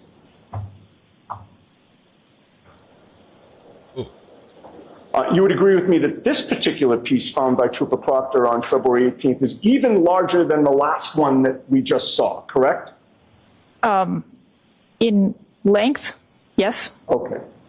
This appears to be about 19 centimeters long. I mean, longer than the ruler that's up there. Okay. But I have the actual measurement in my notes. Sure. Well, and the precise measurement's not important. I'm just getting at the relative comparison. This one's certainly quite a bit larger than the smaller pieces found by Trooper DeChico back on February 3rd, correct? Correct. This larger piece of red plastic, like the previous two that you just identified, were all found on February 18th, about 3 weeks after January 29th, correct, according to your records? Correct. And regarding these last 3 evidence bags, labeled item number 713, 715, and 716 in February of 2022, from February 8th to the 18th, those were all plastic pieces collected by Michael Proctor, correct? Correct. And in addition to collecting those pieces, You turn the lights on, Ms. Giannetti? yes, I'm sorry, Okay. And we can take that down, please? yes. In addition to collecting those plastic pieces on all those different days, Michael Proctor was also the person to hand deliver those last 3 evidence bags, all on March 14th of 2022, correct? Correct. And you do not know what Michael Proctor did or didn't do with those evidence bags of pieces of taillight prior to March 14th of 2022 when your lab received them, correct? Objection. I'm going to sustain it. We've already asked that. Now, the taillight of that Lexus sits in the housing of the Lexus, the taillight housing, such that part of the taillight faces the rear of the car and part of the taillight loops around and faces the passenger's side of the car, correct? Sure. Right? Because it's on the corner. Sure, yeah. You'd agree with me that once you received the final pieces of taillight from Michael Proctor on March 14th, or once your lab received that, you were then able to piece together a majority of the taillight, correct?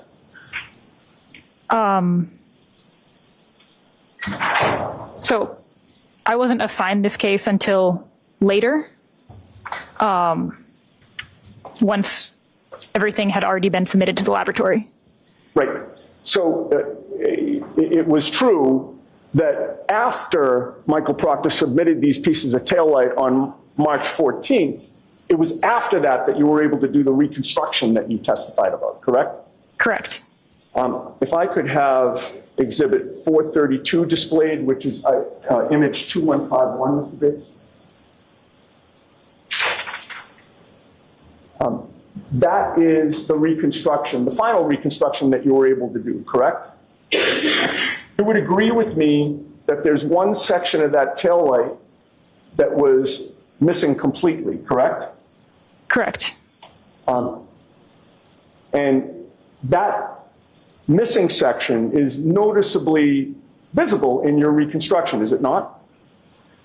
Yes, And do you still have that laser pointer there? I do. Would you please point to the section of taillight that's missing? Okay. Appears to be a hole on the upper left side of that exhibit. Is that a question? Yes, it actually was. I should have said right or correct, but I didn't. Yes. Okay. And you would agree with me, and if we could zoom back out, Mr. Bates, you would agree with me that the portion of taillight that you did not have was strictly on the rear side of the taillight, if I can call it that. I am not sure what orientation that goes on to a car. Okay. But in any case, to this day, you do not know where the pieces that make up that hole are or what happened to them, correct? I do not. I may have a moment. Okay. No further questions. Thank you. All right, Mr. Lally? Thank you, Your Honor. I've been like. Now, Mix Valera, in reference to item 7-17 and 18, the orange T-shirt and the gray sweatshirt, fair to say you never actually physically saw those items, correct? The clothing? No, I did not. Now, the debris that was provided, are you familiar with how that process or who got those debris items from those clothing items? I can look at my notes and tell you who submitted it or who transferred it to our unit. If you could.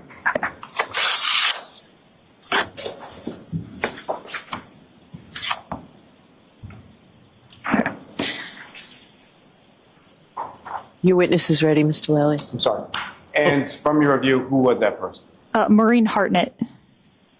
Now, as far as the eighth of an inch by a 16th of an inch red and clear apparent plastic pieces that you observed within that debris. That was mixed in with other debris as far as dirt, fibers, things of that nature. Is that correct? Yes. And the eighth of an inch by 16th of an inch pieces that were contained within that debris, was that something that you observed visually or microscopically or both? So visually, I take overall pictures of the debris, and then I'll look through the stereo zoom to see if there's anything that looks different, and then I'll take a picture of that. So that is what I did. I looked through the stereo zoom. Now, as far as the collection of evidence, fair to say you don't know who was a trooper, who was there when they were collected, how many troopers were there when it was collected, anything to do with that, fair to say? Yes. And as far as the pieces that you testified to, as far as fitting them mechanically together, all of those pieces then fit mechanically onto the taillight housing taken from the defendant's vehicle, correct? Correct. Nothing further. Nothing on that. All right, Mr. Lair, you are all set. Thank you very much.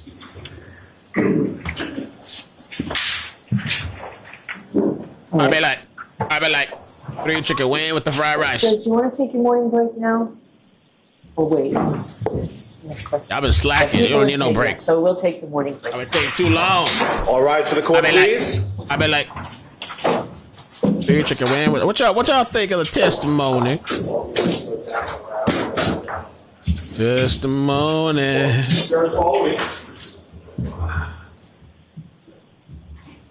Amazing. Got a new upgrade for the video editor.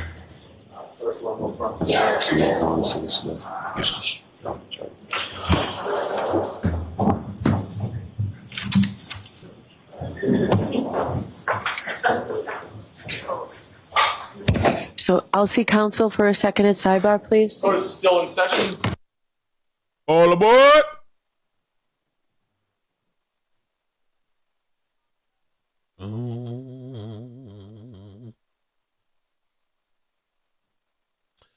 All right, pimpin'.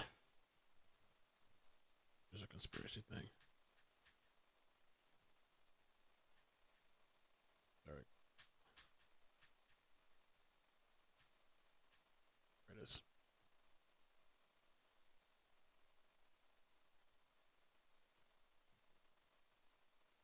Oops.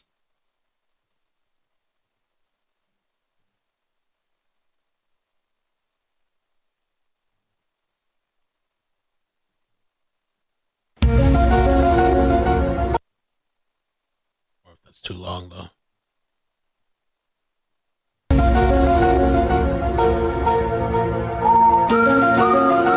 Or maybe I should just do that part there.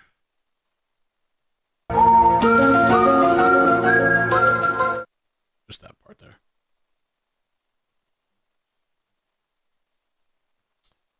Bum, bum, bum, bum, bum.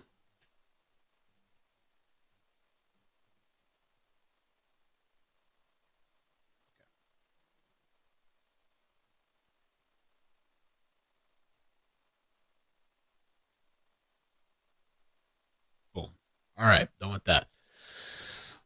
So let's take a look at a video. Thank you guys again for hanging out with me today. Thank you for the super chats and the PayPals, people on YouTube and Facebook. Thank you for the memberships, Island Grit, Rescue Reaper, Kelly. And make sure you hit the like button on Facebook. We can get it up a little bit higher. It helps out with the algorithm, please. Let's take a look. Now, this was a video I was sent this morning or yesterday. Heels in the Air had this guy on panel. I just want to say, again, rest in peace to Heels in the Air. She passed away recently. Oh, let me pass the music, though. To John's car, too, where she does not apply the brakes. You can see her backing in, hits the car, and which is what you said, right? Yeah, she does or doesn't. Yeah, she does. She does bump that. So they're right now they're talking about. Let me just try to. I think we have 15 minutes. Where's that video from yesterday? I think we have a little bit of time.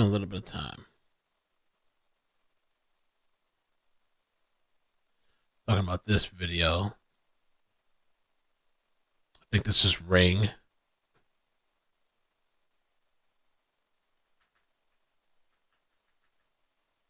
It's the same guy too. But okay. This was a big video that the tail light, the Ring doorbell. First picture. The first picture is what the prosecution wants the jurors to believe. Look, that tail light looked like at 12:32 a.m. after John was allegedly hit by Karen Reed. In this video, which is 4.5 hours after Karen allegedly hit John, that light right there has absolutely no wires, no LEDs. All the red is completely gone, which means no red would be reflective, right? There would be nothing illuminating. At 5:03 to 5:08, you see her back in. She cracks the backup light onto Officer John O'Keefe's Traverse, which is behind there. See those tire tracks? She goes in at an angle, which means she definitely made contact with the. So let me see if I can understand. So this was the morning, around 5-something in the morning. And, they're saying that Karen... You are unmuted. Oh, boy. What happened? I'm trying to do something here. I gotta go on break.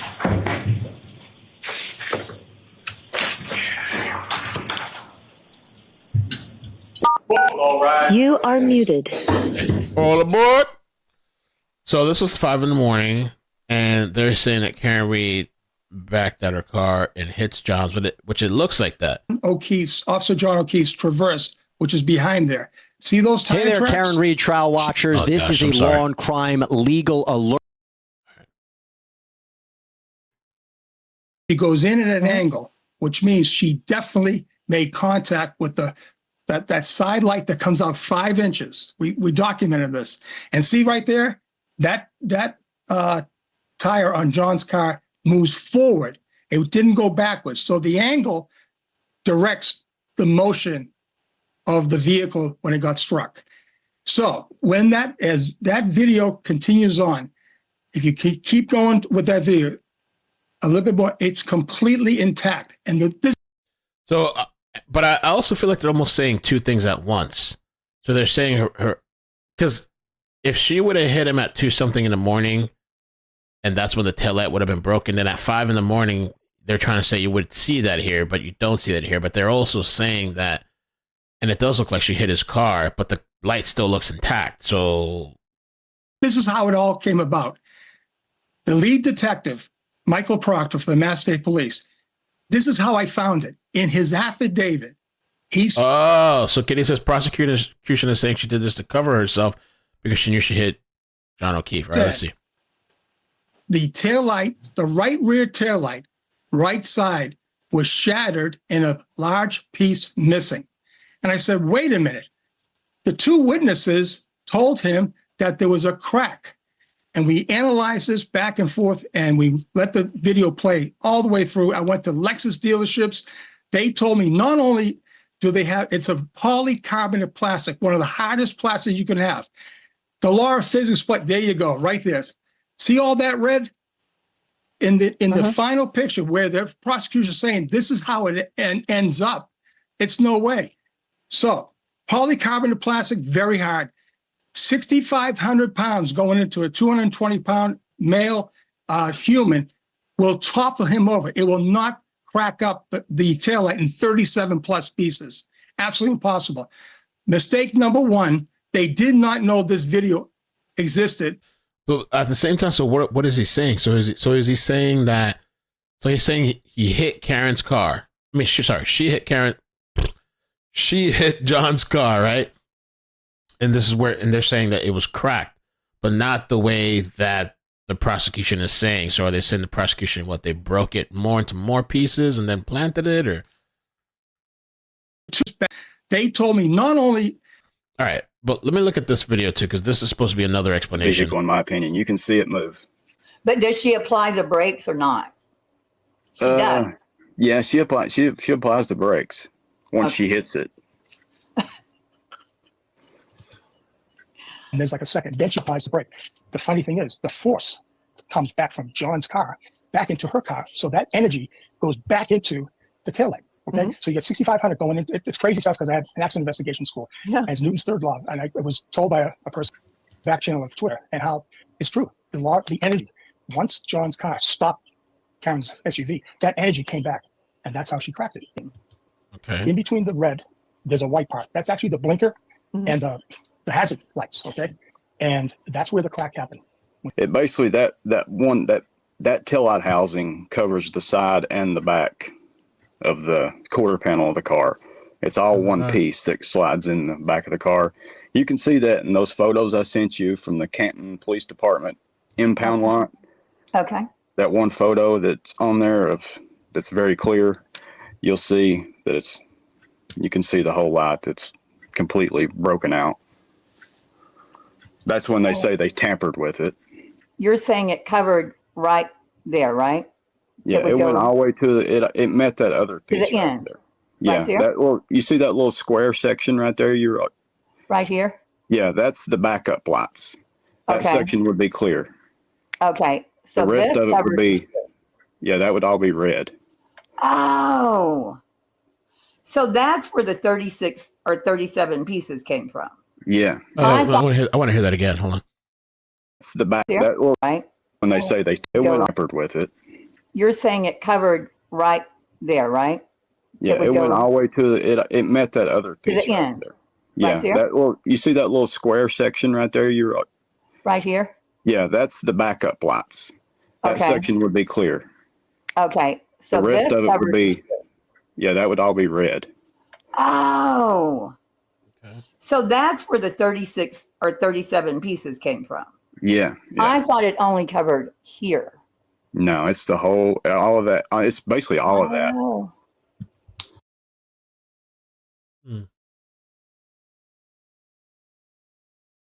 Oh, okay. So most of it, yeah, would be red. You see that red part right there at the top, that jagged Yeah, piece this right right there? here. Uh-huh. Now compare that to the screenshot from the video. That's that jagged piece hanging down, but you're looking down at it, so it looks a little different in shape. Like the taillight for me, and people know. People say, hey, Sean, get off the taillight, get off the That's that jagged piece hanging down, but you're looking down at it, so it looks a little different in shape. like the taillight. Down, but you're to the part right there at the top, that jagged Yeah, piece this right right there. here. Uh-huh. Now compare that to the screenshot from the video. That's that jagged piece hanging down, but you're looking down at it, so it looks a little different in shape. Like the taillight for me, and people Mm. know. People say, hey, Sean, get off the taillight, get off the taillight. No, I was in this guy's live. He's in Wales. I kind of left everything on the field in his stream, and I went totally at this taillight. And I don't need to show any pictures. It's clear as daylight. And I made one challenge, but we'll get to that. So, All right. He doesn't need to show any pictures. He knows everything. You want to pull up the I video? love Want me it. to pull up the video for us? I mean, I think it's there, right? I mean, do you have Yep. it? I mean, there it is. Now, do I get the chance to? you have the controls now. Oh, I do. Watch her wheel turn in this video right here. Here we go. Her wheel is turning right now. I've never seen it turn. I've tried so hard. It's turning right now. All right. So right there, he hit, and then a split second later, the brakes go on, and you can't see it clearly from this angle.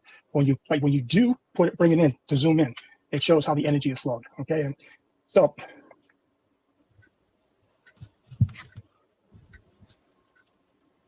Okay, now I don't know if we can zoom in. So this is what I've worked on. You for can weeks. zoom in like on your end if you can zoom in a little bit. Let's see.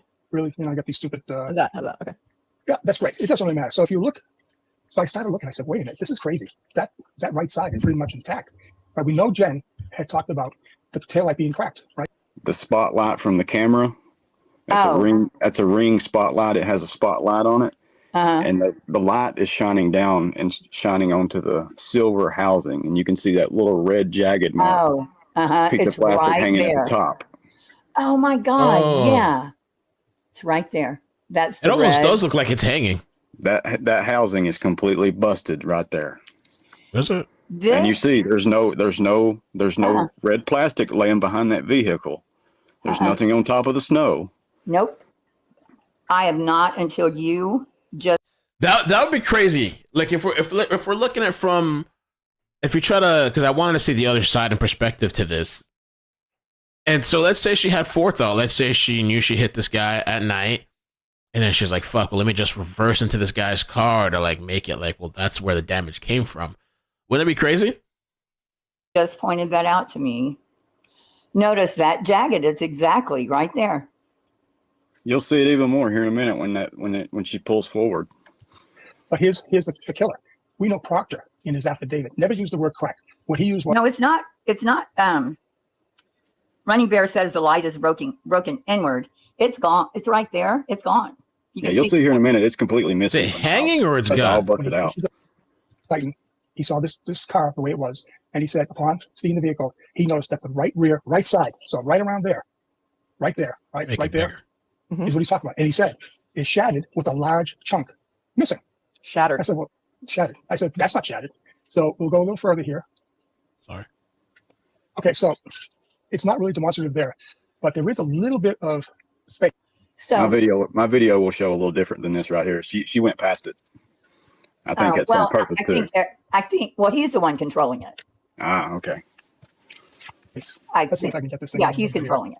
All right, see the dock area right there. Yep. Now, right now she has no brakes on, but when she gets to the end of the driveway, see now the whole thing lights up, which means had that taillight been shattered and a large chunk missing, it would have been like a moonbeam. It would have been all white because Let me correct him. Right. And I said, wait a minute, we got something here. So, Here's something people don't know about Ring cameras. The Ring spotlight cameras, the colored version, the colored camera, the color night vision has a processor in it that artificially adds the color. So it's probably going to bleed where that light is red. It's probably going to bleed a little bit that into pink. And we'll see that in my video that I sent you. But you got to remember that these night vision Ring cameras, they artificially add the color in. So that's playing with the color of the light. I suspect, my opinion. Okay. And is that her brake light? Yeah, it's her brake light. Before she hits her brake light, you can see that there's clearly a light out in the tail light. In the tail light. This is Hillbilly Nitro's video. Give me 1 second. Let me just, okay. I want to make sure we're fast forward. Okay, cool. Let's continue. Watch when she's pulling out of the driveway. Let me see what you said. I lightened the footage so it's easier to see Karen. Okay. Watch when she's pulling out of the driveway. You can see her hand on the wheel of the car. She's turning the wheel right when she gets up to John's car, and she turns right into the car. Okay. You can see it on the front of the car, and you can see her hand on the wheel turning it. Okay. Let me put it in slow motion. Okay, here we go. Yeah, she's Turning definitely right turning there. away. I mean, she would have to anyway to turn and correct herself. But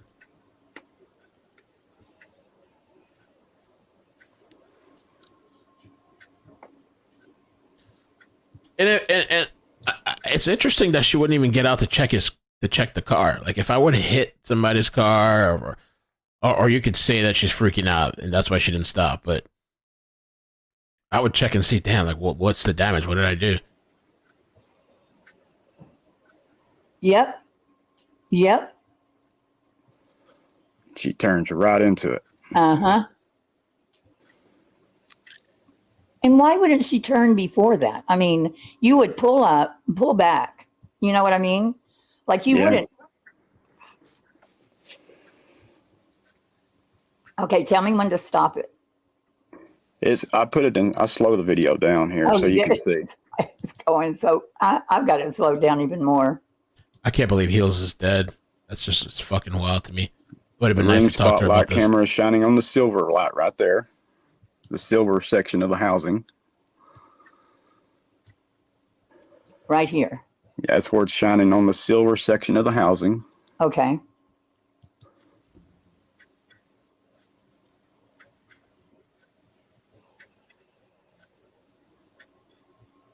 You can see it's all busted out right there with that red jagged section at the top.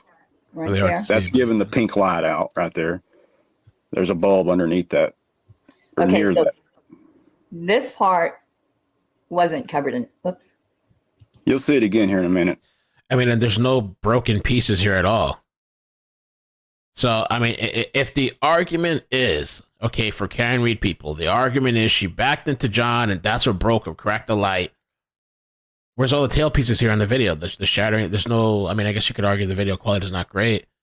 You would think that you'd see some pieces here, or maybe there'd be damage on John's car or something. I'll zoom in on it. But I guess they're arguing it was just cracked, not broken. What is that? Like the That's where it's busted out. That's where reflector it's missing all the red lens right there. right there? That looks too round. Yeah, I think that's with the video being okay. cropped in on. I pulled this from Court TV. Okay.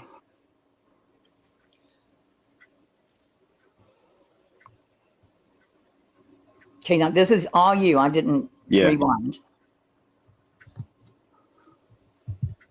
Yeah, Billy Nitro tail at the. I might have to look up this guy. You see the red jagged section hanging down. Yep.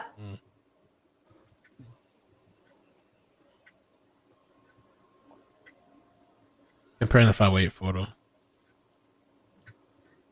Notice a jagged red piece to the lens on the left of the housing. It does look jagged. Yeah. And this that, right here is all busted out. The bulb that's in there is causing that pink light to come out. And this, you're saying, was covered. That should all be red right there. Is that super thin, the red covering? Because they're not really thin.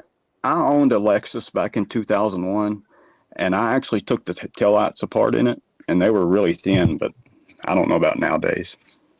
But just the cover, the red covering, right? Yeah, it's the taillight lens, yeah. Because that looks so thin. You can see it's compared right to the jagged section right there. Yep. That's the case right there. I mean, there's no conspiracy if that light is busted out, which it is. I mean, you can clearly see.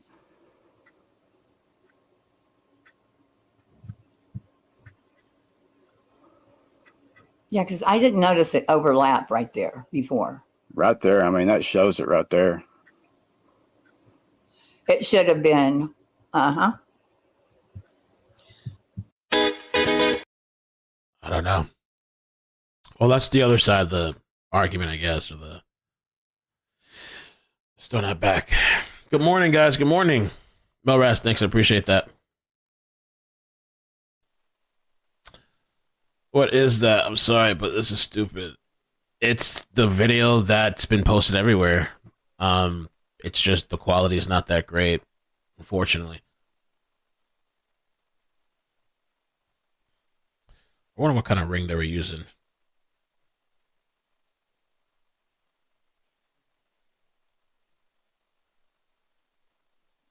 Getting a little hungry.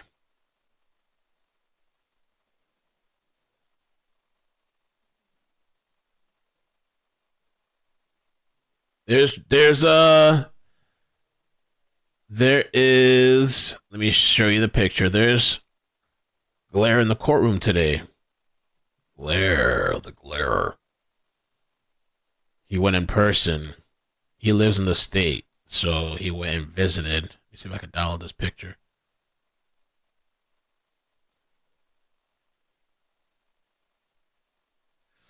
I am kind of curious to see what he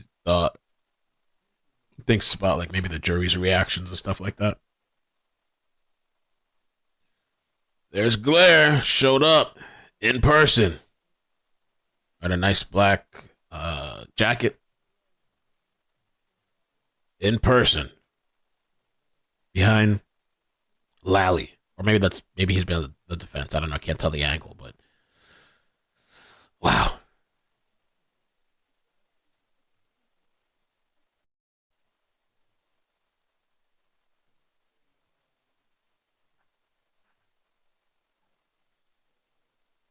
Mr. Cripps says, I have a 2002 Audi and reversed through the fence on accident and my light never cracked and I hit the post.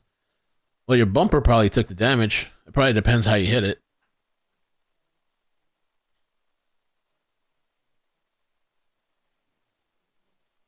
The glare. Well, let me add the sound effect. Let's see. Milk. He needs some milk. Oh, somebody. Oh, he needs some milk. He need milk.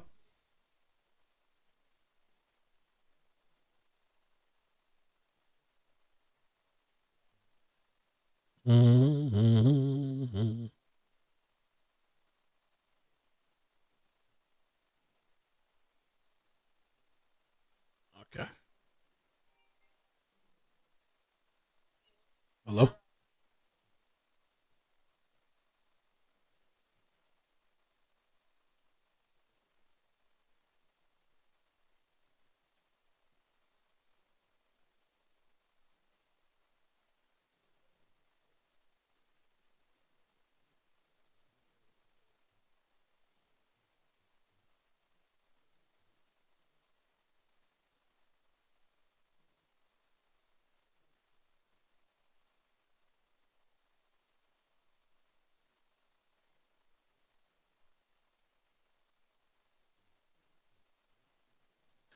Couch is coming. Who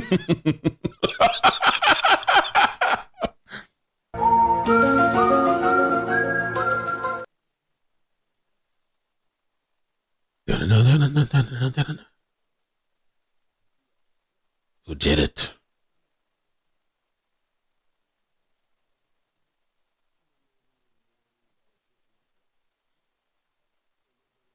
Any milk?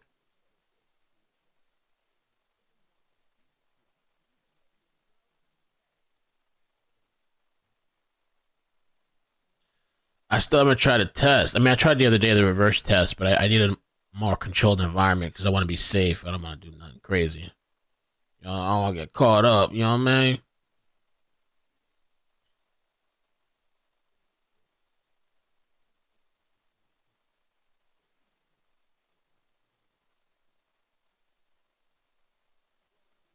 Who did it? Hunter Biden's trial is going on right now, but they're not streaming inside. They're streaming from the outside. You can't really see anything that's going on. Hunter Biden. I think it's a gun trial.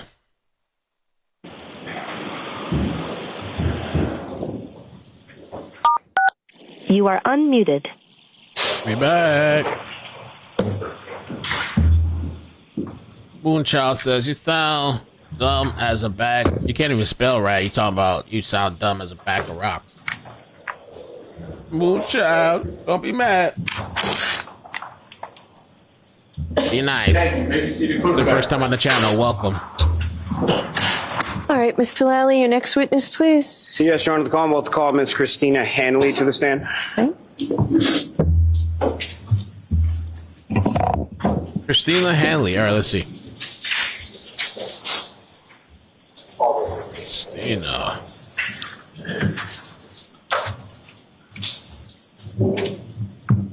Step right up there. Just watch your step for me.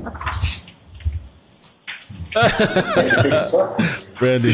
You saw this with the evidence of the court and jury. The person on here to the truth, the whole truth, and nothing but the truth. So I hope you drop. I think we should take the steer. Try the lowest setting. I got the whisper. I really need you to keep your voice. Okay.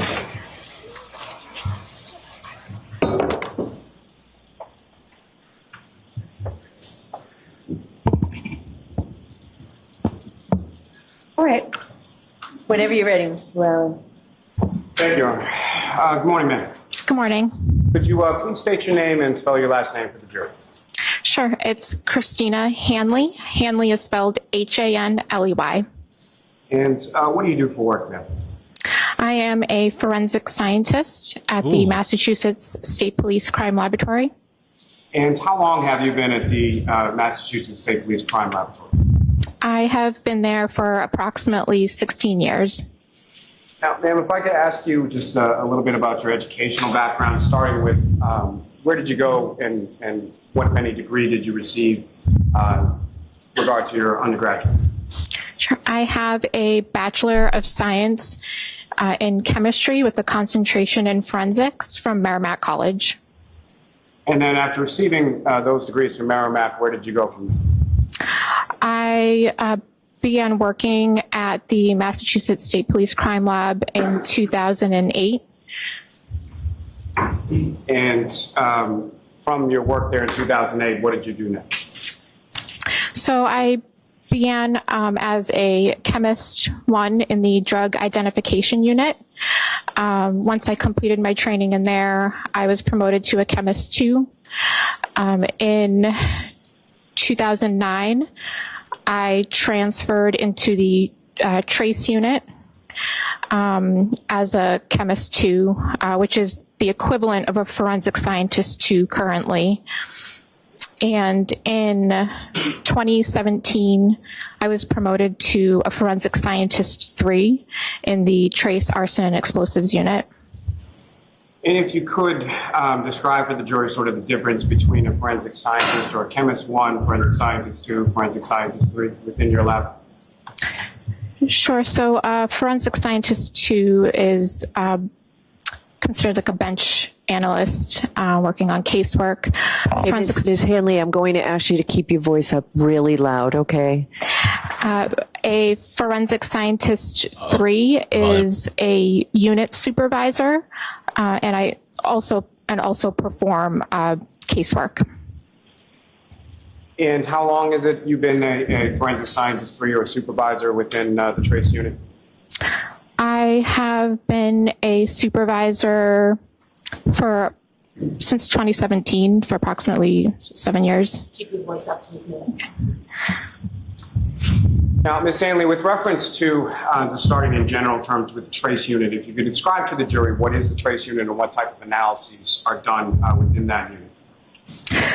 Sure. So the type of examination that we do in the trace, arson, and explosives unit, I examine and compare trace evidence such as paint, fibers, hair, glass, tape, miscellaneous items, and I also do physical match examinations as well as serial number restorations on firearms. What type of training did you receive at the lab? So I received in-house training as well as some external training.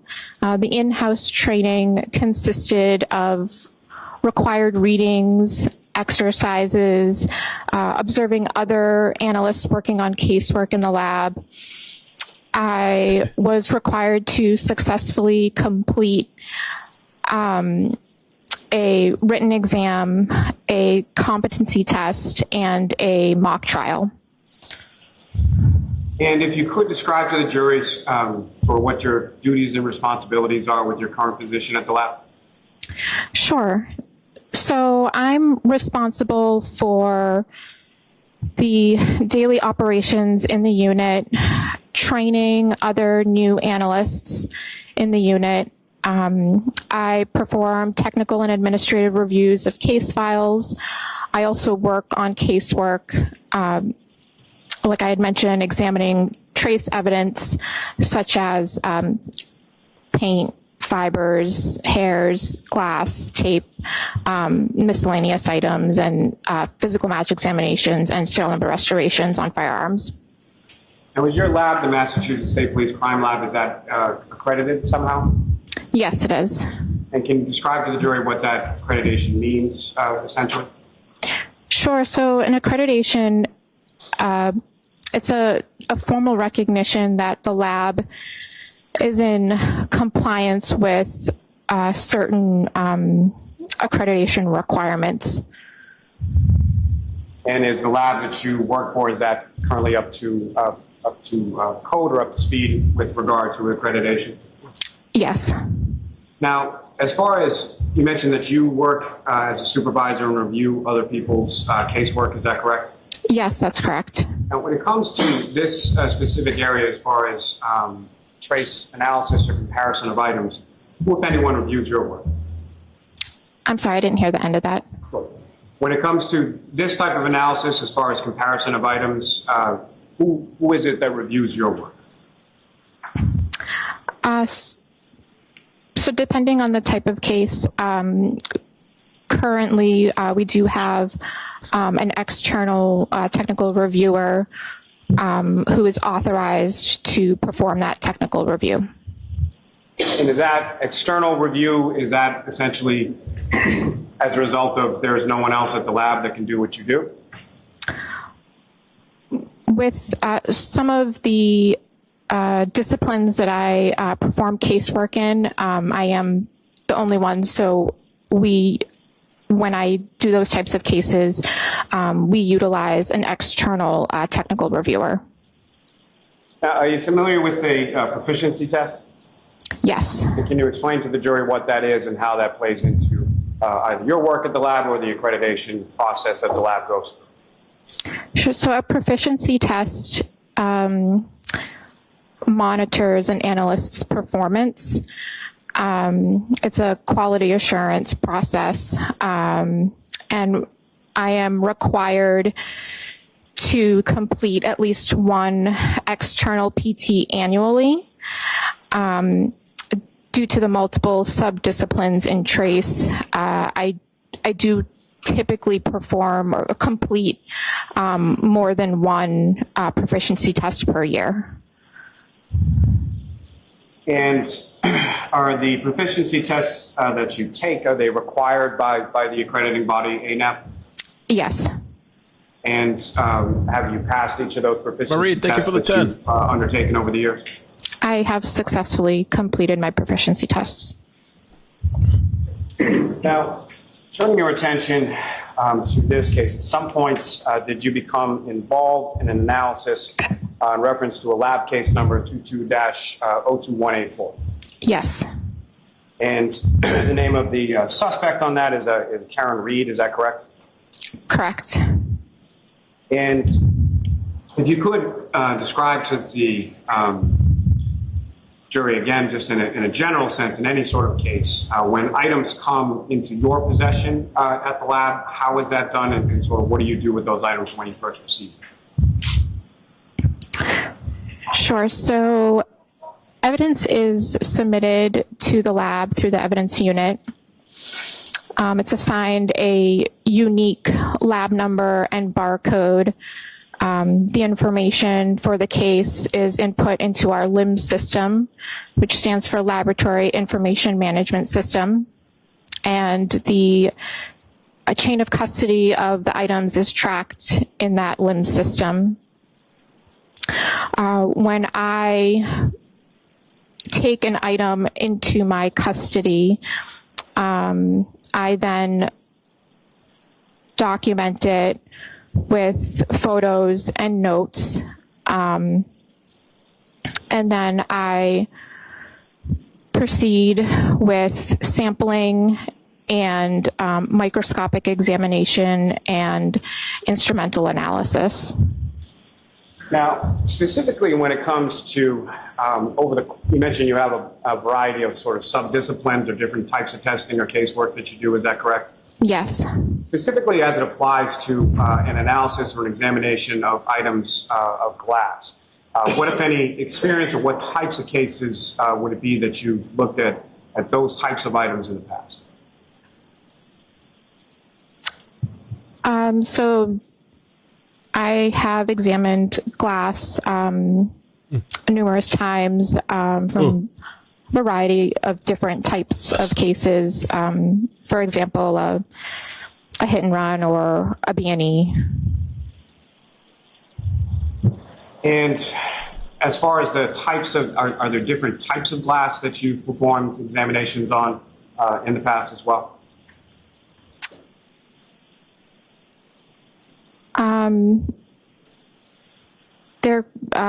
Yes, I mean, there could be a variety of type of glass that I could come across for examination.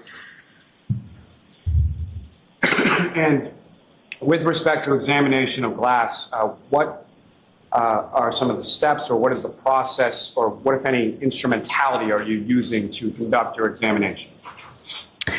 Sure. So when I examine an item that is glass, I document it with photos and notes, making general observations of appearance, color.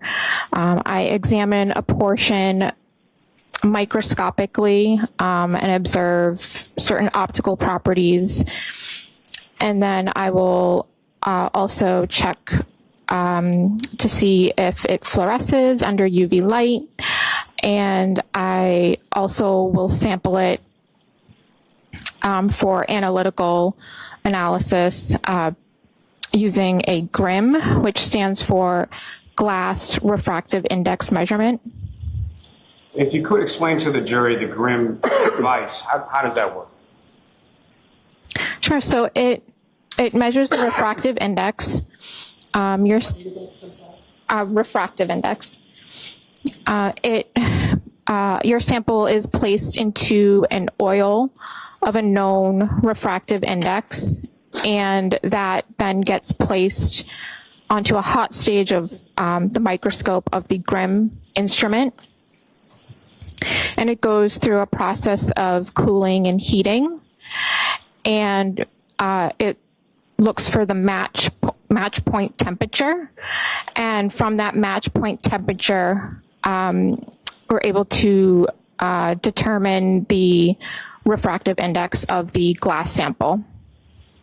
Now, as far as that determination of the refractive index of a glass sample, how is that? Is that something that you're viewing, and how are you viewing it? What are you viewing from?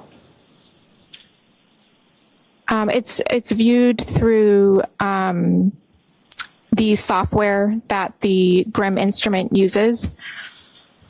And how does that appear as far as visually when you're looking at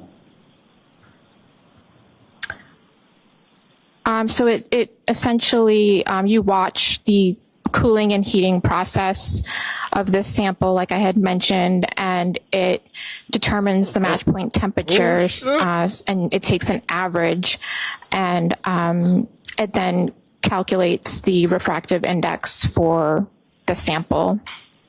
Now, is there another device that you utilize in the lab called an FTIR? Yes. And can you explain, first of all, what that term stands for? Sure. It stands for Fourier Transform Infrared Spectrometer. Sorry. And what is that device, and how is that used in your examination? So it's an analytical technique that's used for certain types of analysis. Basically, your sample is exposed to infrared light, and it reacts in a certain way. And what's produced is what we call a spectrum or a graph. And it's just a series of peaks and valleys that are representative of the sample. Now, turning your attention back to this case, 22-02184, starting with, were there some glass pieces that you examined in reference to that case? Yes. And what were the item numbers associated with the glass pieces that you examined in this case? Sure. So the item numbers it was item 3-2, 3-3, 7-12, and 7-14. And if you recall, as far as starting with item 3-2, was there any other sort of label associated with that beyond just item 3-2? 3-2 was a clear, apparent drinking glass. And item 3-3? Item 3-3, I believe, was the clear, apparent glass pieces recovered from the bumper of the vehicle. And then item 7-12? That was some clear, apparent glass that was recovered. It was recovered from the ground. In the ground at 34 Fairview Road, is that correct? Yes. And lastly, item 7-14? 7-14 was also a clear, apparent piece of glass that was recovered from the road. Now, with reference to item 3-2, the drinking glass, what, if any, observations did you make or did you note during the course of your examination of that? Sure. So it appeared to have broken, irregular edges, and that was all I had noted at that point. Did you take measurements as far as height and width? I did. Do you recall what those were? I would need to refer to my notes for that. Yes, you can use your notes.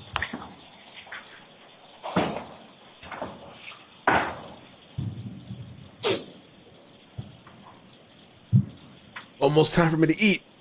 12 o'clock. You guys like the little pop-up thing in the chat? It's kind of cool. I do sometimes. So Solo the cup. diameter of the bottom of the drinking glass I need a refill. was 2 3/4 inches. Approximately 2 3/4 inches, and it measured approximately 2.5 inches in height. In addition to the measurements that you took, what, if anything else, did you note as far as the interior and the exterior of that glass cup? That there was some dirt debris material noted on the exterior and interior of that item.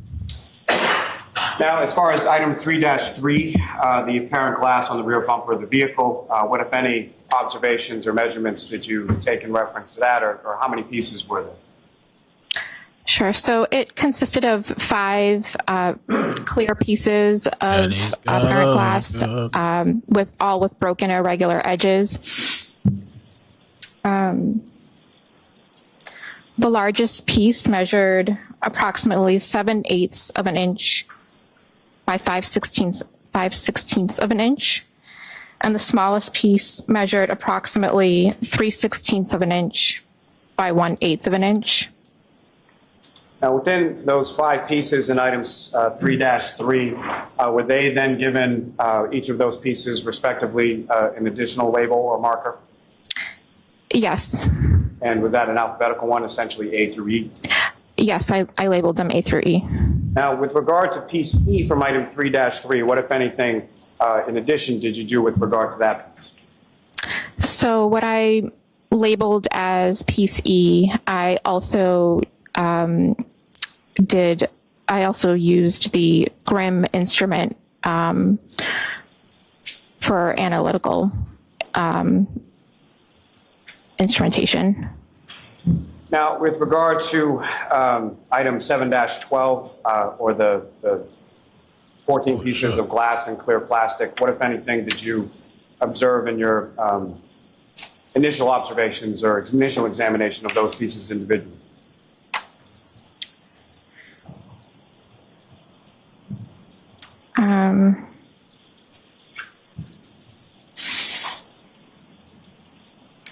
So in item 7-12, it consisted of 5 pieces of clear apparent plastic and 9 pieces of clear apparent glass, all with broken irregular edges. Now, specific to the 9 pieces of broken glass, what, if any, examination did you do of them initially? So the 9 pieces of apparent glass were examined microscopically. Now, lastly, with regard to item 7-14, the pieces of glass recovered from 34 Fairview Road, what, if anything, did you note during your initial examination of them, and observations did you make in regard to that? Sure. So item 7-14 consisted of 1 clear piece of apparent glass with broken irregular edges.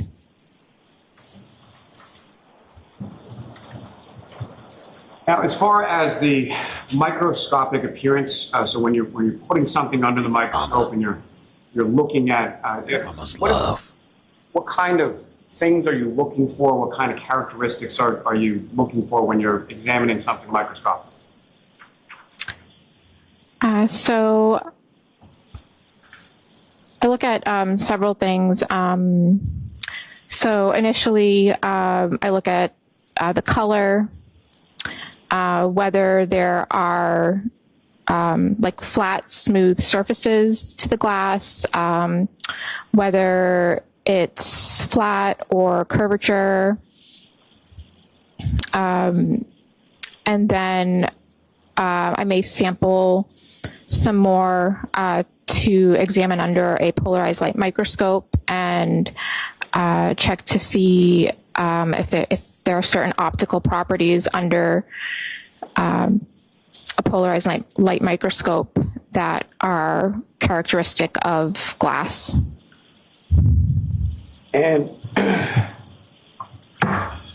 in addition to looking at each of these items individually, then what, if any, comparison did you do between those various items, 3-2, 3-3, 7-12, and 7-14? So between those items, I first examined them to see if there was a physical match between item 3-2 and item 7-12 and 7-14. And then I also did a comparison of 3-2 to item 3-3. And then I also compared item 3-3 to 7-14 for possible physical match. And in addition, I also sampled some pieces for use for examination on the GRIM instrument. Let me ask you, just as far as classification goes, are you familiar with terms as far as a class characteristic versus an individual characteristic? Yes. Can you explain what those terms mean and how they relate to each other within your specific forensic field? Sure. So a class characteristic is when a material can be associated with a group of items that share characteristics. For example, fibers or tape. An individual characteristic is when a material can be associated with a single source, for example, a physical match. Now, with reference to your analysis between items 3-2 and 7-12, what, if any, conclusions were you able to draw from your examination or comparison of those items? Sure. So, right, there are several items that I'll just have to refer to my conclusion, if that's okay, my report. Yes, you can go ahead and look at your notes. It's a full day today, guys. So item 3-2 was found to have a physical match with 6 of the pieces of clear apparent glass from 7-12. But there was no physical match with the 3 other pieces from 7-12. Based on that physical match that you determined, what, if any, conclusions can you come to with regard to those items that were physical match? Sure. So item 3-2 and the 6 pieces from 7-12 were at one time together as one unit. So then item 3-2 and all 9 pieces from item 7-12 were examined microscopically. However, there was no physical match found with the piece of clear glass from 7-14.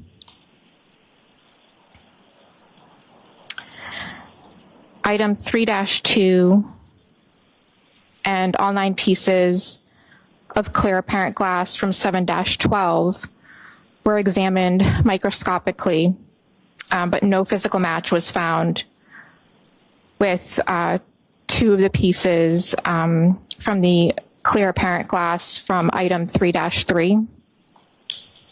Now, with reference to item 3-3 and item 7-14, what, if any, comparison examination were you able to do in reference to that? Sure. So item 3 so two of the clear glass pieces from 3-3 were examined microscopically. No physical match was found with the piece of clear glass from item 714.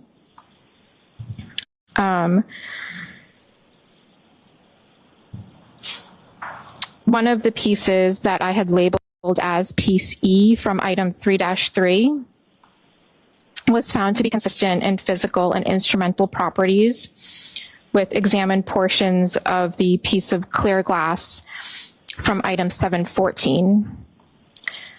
So accordingly, the examined portion of the piece of clear glass that I labeled as E from item 3-3 could have originated from the examined portion of the piece of clear glass from item 714 or from another source with the same characteristics. Now, Ms. Hanley, you used the term in there as far as instrumental properties. Can you explain to the jury what that term means and how it relates to your examination in this case? So the instrumental properties, that's referring to the Grimm analysis that I did. So in comparing the refractive index from 3-3 versus 7-14. So the clear apparent glass from item 3-2 that was recovered from the scene was a physical match for 6 pieces from 7-12, which were additional glass pieces found from the scene, correct? I'm sorry, say that again? Sure. So the the drinking glass from item 3-2 was a physical match for 6 of the pieces from item 7-12, which was glass recovered from the scene, correct? Correct. And then the 2 of the pieces from item 3-3, or one of the pieces, excuse me, piece E from 3-3, which was from the bumper of the defendant's vehicle, was consistent with a piece of clear glass from 7-14, which was found on the ground, correct? Correct. Now, Ms. Hanley, in addition to that trace analysis that you performed with regard to the glass pieces, what, if any, other excuse me, additional examination did you do with regard to items of debris? Sure. So I also examined item 3-1 and 7-18.18. Now, starting with item 7-18.18, what, if any, other description did you have as far as what that item was or where it came from? So 7-18.18 is scrapings, trace material recovered from the victim's clothing. And that would be both an orange T-shirt and a gray long sleeve shirt, is that correct? Correct. And those particular items, as far as the debris, that was provided to your unit within the lab by whom? I believe it was Maureen that did the scraping of the clothing and had those scrapings transferred to our unit for further examination. And that would be Maureen Hartnett, is that correct? Yes. And then as far as what, if any, items, the other item was 3-1, is that correct? Correct. That was the actual sort of taillight housing from the vehicle, is that correct? Yes, that's correct. And according to your notes, who, if anyone, provided that piece of evidence to your unit or to your lab for that comparison purpose? I would have to double check who, I believe it was Maureen, but I'm not, I would have to double check in my. Go ahead, you can go ahead. Okay.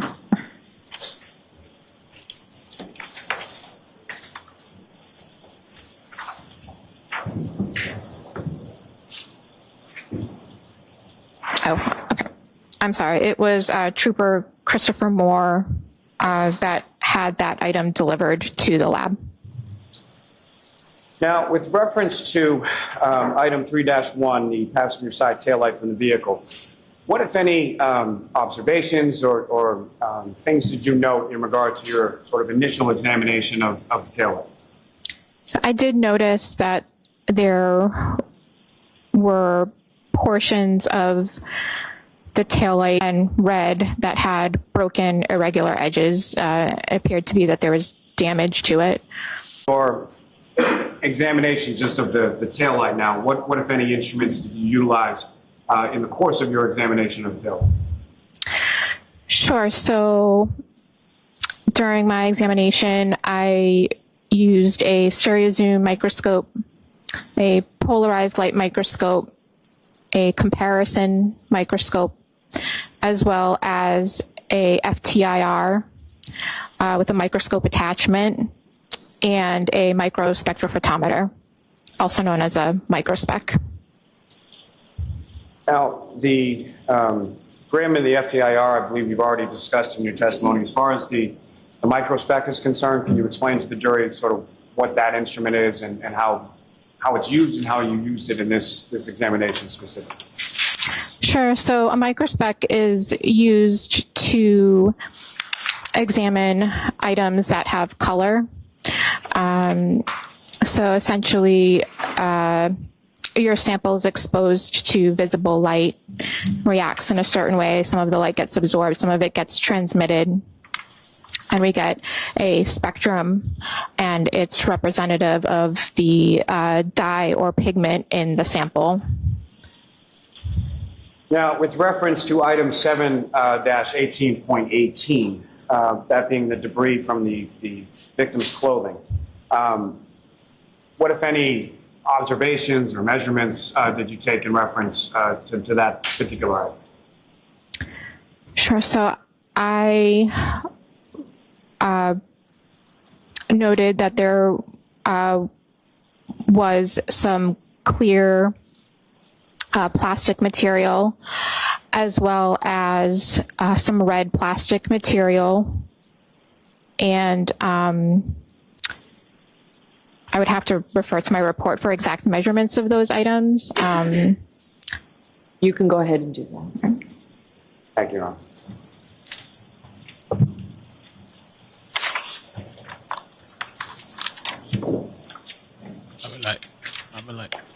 So the piece of clear plastic measured approximately 1/8 of an inch by 1/16 of an inch.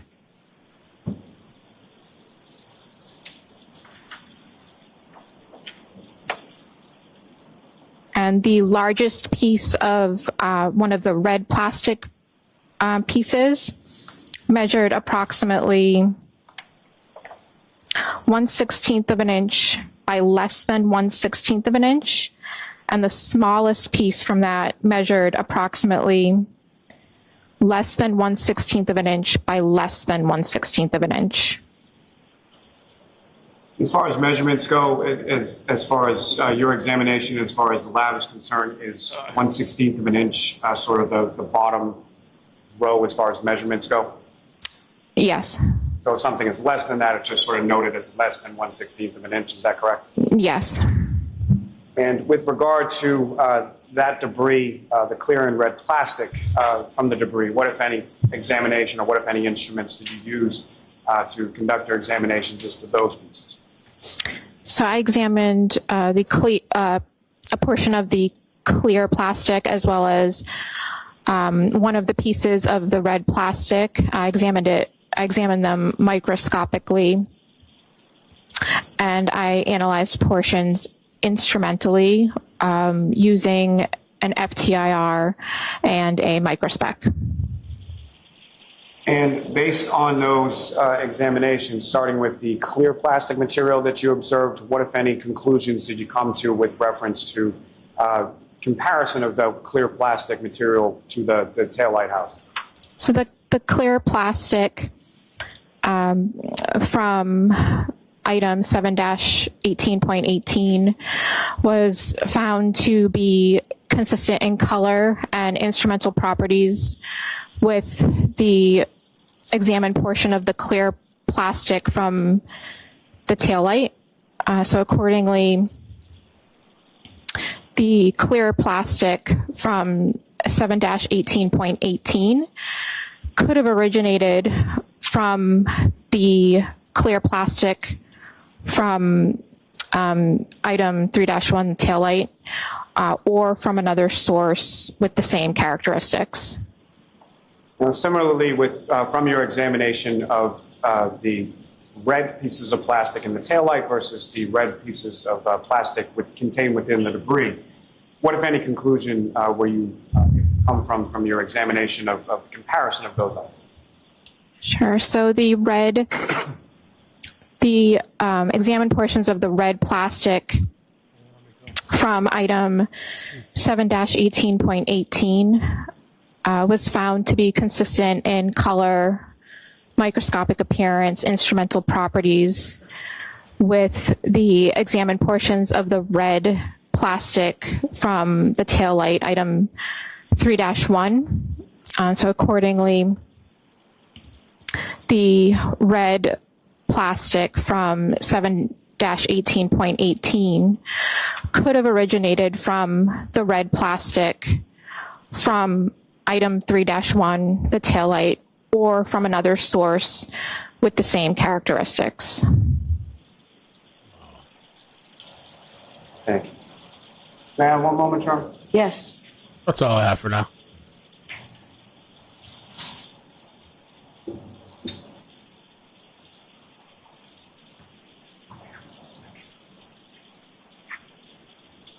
Thank you very much, ma'am. I have no further questions. Right. Actually, Mr. Jackson, before you begin, why don't I see you vote the sidebar vote? Sidebar. Sidebar.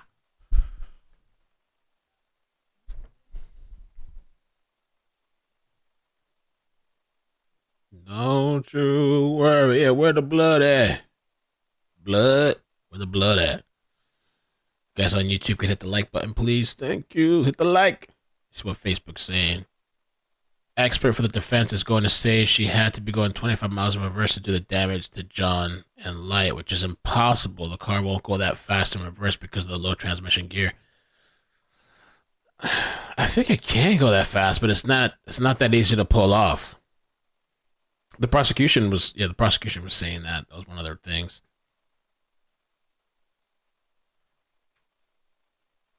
So today's a full day. Tomorrow is half a day, unless they change it. And then Friday's no trial.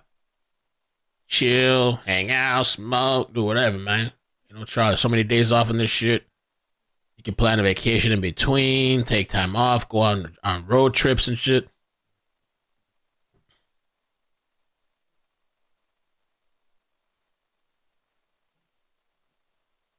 Oh, you talking about the quote that I said? That was from Twitter. There's a reporter that's sitting inside the courtroom. She's tweeting out, live tweeting.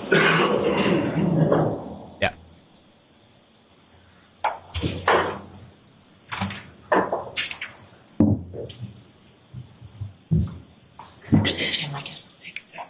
Oh, you tried it? Dave said he tried it. I actually took my Mercedes SUV to an empty Costco parking lot. Tried to back up as fast speed as I could. It's impossible to go fast. Your main approach to magistrates is just to get VP for identification. Which one? Victor. I think Turtle Boy said he got it up to 20 or something. Because the thing is, it stays in gear 1.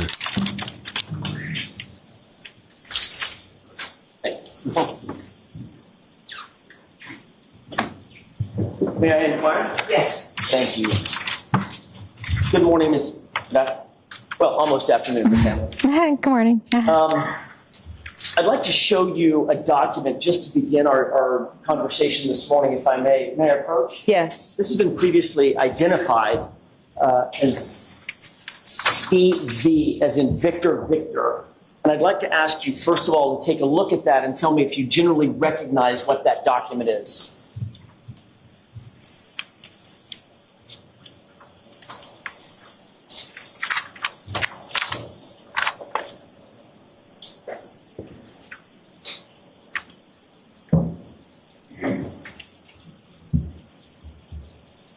Yes, it appears to be a chain of custody of several items. Okay, and is that a chain of custody document reflective of the crime lab's case number in this case? sort of a clumsy question. Do you understand what my question is? It is the chain of custody for 22-02184. And is that the case number that the Massachusetts State Crime Lab, Massachusetts State Police Crime Lab is still assigned to this case that you're testifying about today? Yes, that's correct. And you've seen reports like this before, correct? Yes. They're routinely used in the crime lab to track evidence and maintain chain of custody, at least at the crime lab. Is that right? That's correct. And the information contained in the report is entered at or near the time of the event that's memorialized? Yes. Okay. And it's relied on generally by the crime lab as a business record, correct? As a record of the event memorialized? Yes, it's a record of the chain of custody of items within the lab. Well, that's okay. cool. And my question is it relied on by the lab for truth and accuracy, as best you can maintain it, to track items of evidence within the lab? Yes, it does track items. And the information contained in the report is presumed by you and other supervisors at the lab to be accurate. Is that right? Yes. Your Honor, I would move for the admission of VB as an exhibit. Objection. See that, we'll see you at the sidebar. Sidebar. We're gonna need another sidebar. It's practically almost lunchtime for these people. So they're pretty much rolling out the experts, the forensic people. I really want to see Cellbright and Michael Proctor. Are they going to bring out Michael Proctor? There are some people that say they don't think he's coming out. If they don't bring out Michael Proctor, that would be weird to me. That would. He's the lead investigator. I feel like Michael Proctor would probably take days to go over. Dr. Shapiro. They don't bring him out. That's sus. Suspicious.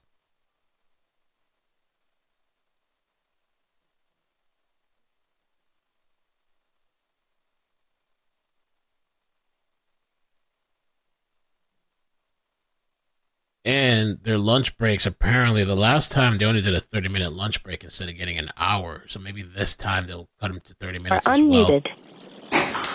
And I'm sorry, my request at sidebar is reserved. Yes. Thank you.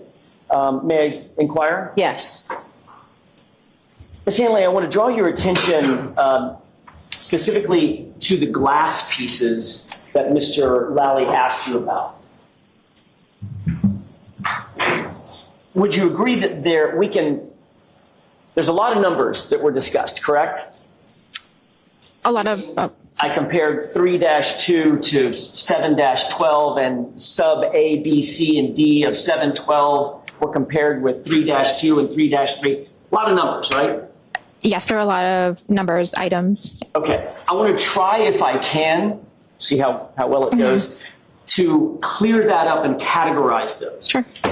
Perhaps, would you agree that we could put the items that you compared and examined in your analysis in 4 categories: 3-2, the cup or the glass; 3-3, the bumper glass; 7-12, the 9 pieces of glass recovered by a trooper named Buchnick at the scene; and 7-14, a single piece of glass recovered by a trooper named Proctor at the scene. Would you agree that those 4 categories are basically what you analyzed between and among each other?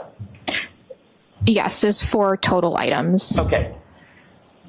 And within those items, there were some subcategories of items in some of those, correct? Yes, because some of the items just had multiple pieces, so they were labeled just to keep track of the pieces. Okay. So if I could ask you to take those one at a time, pardon me, 3-2, under that column, visually, that would be a single item, just the cup, correct? Correct. 3-3, under that single item, the bumper, there would be 5 sub-items, A, B, C, and D, and E. Yes, that's correct. Public school education. Under 712, the third column, there's 9 pieces, correct? A, B, C, D, E, F as in Frank, I, K, and L are the 9 glass pieces, correct? Correct. They're close to being alphabetical, not quite toward the end, right? Correct. I would have to look at my report for the exact letters, but Sure, go ahead and look at your report.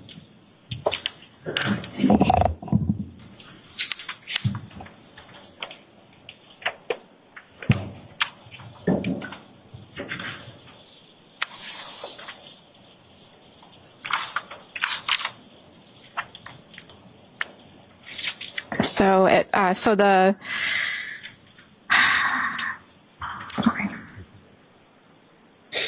the 9 pieces of clear apparent glass were labeled as A, B, C, D, E, F, I, K, and L.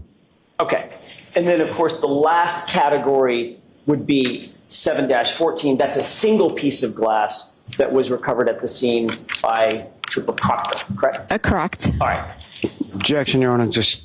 So I'm going to see counsel at sidebar for just a minute on this. Sidebar. Hot baby. Going to the sidebar. Trooper Proctor. We need Trooper Proctor to take the stand and answer some of these questions. He need to be questioned. What's Proctor coming? Trouble in Defense Paradise this morning? Sound on. Piss me off. Oh. Let me hear that music. Oh, by the way, it's Chaos's birthday today. Happy birthday to Natalie. Natalie, happy birthday to you. 9 years old. Happy birthday to you. I'd embarrass you if I was there in person. You are unmuted. May I, Your Honor? Yes. All right. So the last category we were talking about, 7-14, that was a single piece of glass, correct? That's correct. Okay. First of all, I'm going to ask you to take your comparisons one at a time, if I can. You compared the cup in 3-2 to the 9 pieces recovered at the scene. A, B, C, D, E, F, I, K, and L, correct?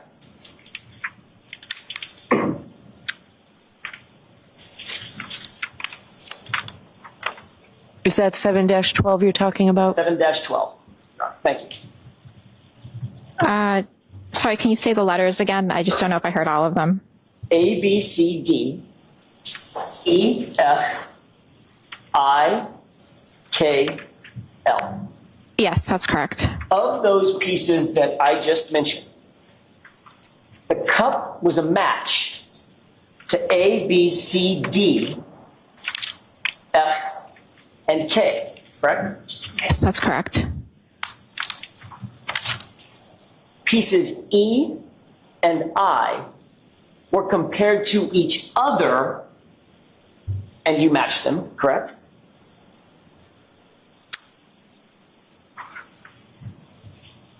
So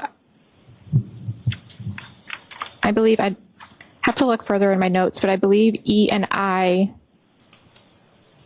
were found to fit together by properties, meaning mechanical properties.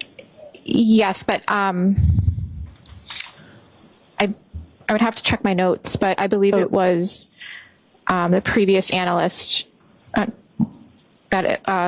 looked at 7-12 that found the physical match between E and I. But that wasn't you? Is it okay if I look at my notes? Sure. I don't want to get bogged down, but yes, please. I want to get bogged down.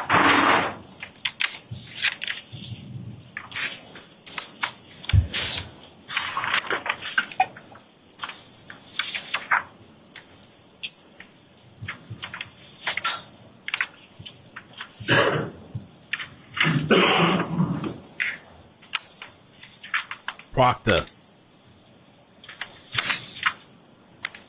5 minutes, baby. Yeah.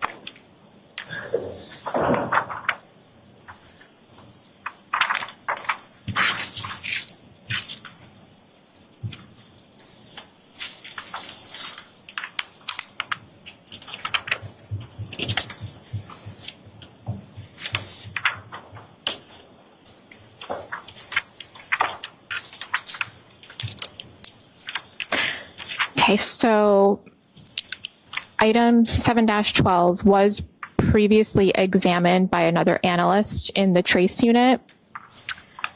Specifically, warm up my food. E and I received, when I opened this item for examination, E and I were taped together because they were found to have a physical match by the analyst who previously examined the item. Great. Importantly, E, I, and L, however, were not found to match the cup in 3-2, correct? That's correct. All right. You also compared the cup in 3-2 to the 5 items recovered on the bumper in 3-3, correct?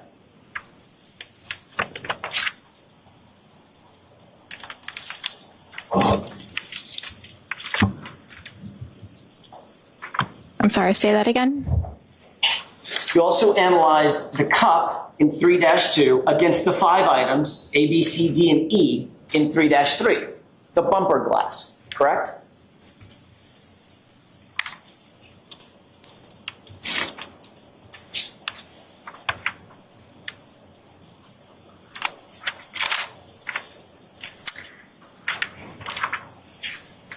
I did examine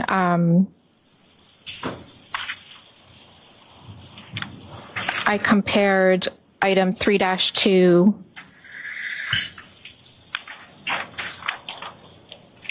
to 2 of the pieces marked as A and B from item 3-3, And those which were was deemed not to match the cup, correct? correct. And you did not analyze C and D, correct? I'm assuming that's because of size.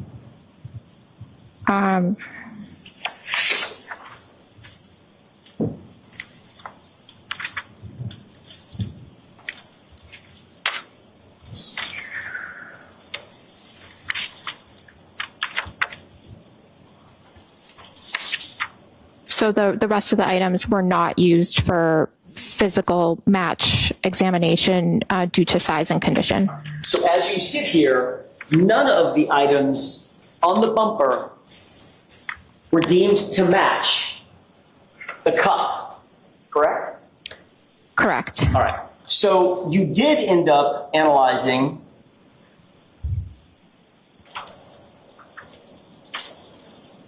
one of the items on the bumper, item E as in echo,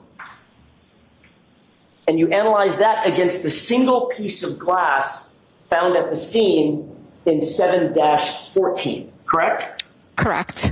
And you used both, well, you used a variety, it sounds like, of analyses, including microscopy, UV light, the glass refractive index, GRIM process, correct? That's correct. You also use the FTIR, is that right? Infrared spectrometry? That's incorrect. Okay, you did not use FTIR in this analysis? I did not. Okay, but in the analysis that you did use, you found that there was a match between item E on the bumper and the single piece of glass in 714, correct? They were found to be consistent. They were found to be consistent in physical and instrumental properties. Okay. So, importantly, you also compared the single piece of glass in our sort of visual column 4, 714, that single piece of glass, to the cup. You found that it didn't match, correct? Correct. All right. So,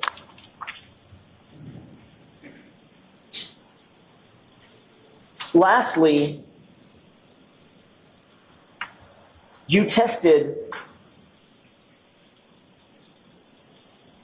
the single piece of glass found in the fourth column, 714, against the 9 pieces of glass found in 712, A, B, C, D, E, F, I, K, and L, correct?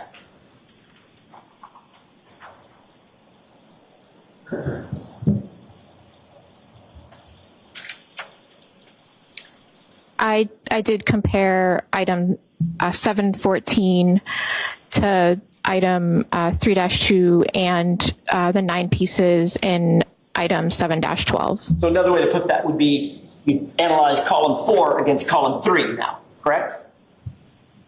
I examined them for a possible physical match. And they did not match, correct?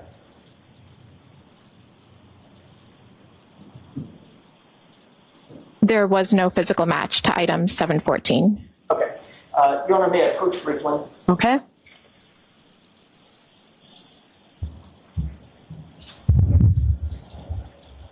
Want to show Mr. Lally what you have? Sure. I'm looking for the one that was already labeled. I don't have it. May I approach the clerk magistrate and ask if he's got WW by chance? No, I do. May I borrow that from the court? Thank you. I'd like you to take a look at that document. Just glance it over for a second and let me know when you've had an opportunity to study that.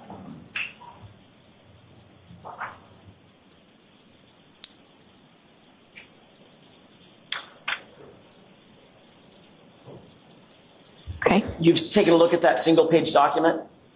Yes. Does that appear to accurately reflect in sort of a visual manner what you just testified to about your analysis of each of these pieces, irrespective of the text on the item, just the analysis of the items specified in that document?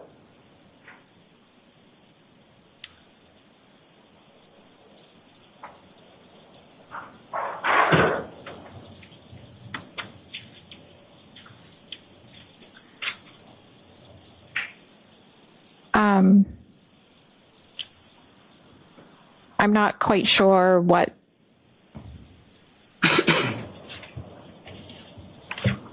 I've never seen this before. I'm not quite sure what I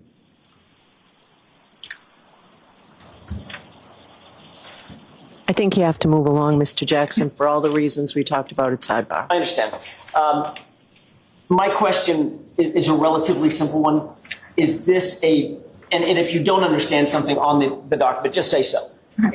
Is this a visual representation, an accurate visual representation of what you just testified to in terms of what matched and what didn't match? Where the green matches, the circle with the red through it doesn't match? I would need to go through my conclusion and compare to confirm. Fair enough. it is accurate to say, we'll use a cheat sheet for a second. It is accurate to say that the cup was not found to match any items that were found on the bumper. That's correct, correct? That is correct. Okay. Also, it's fair to say that the piece recovered under 714, a single piece of glass recovered under 714, does not match either the cup, nor does that piece match any of the 9 pieces in 712, correct? And you can look at your notes if that's easier for you. We just want the right answer, Mr. Jackson, right? Of course. So take your time with your notes if that's easier for you.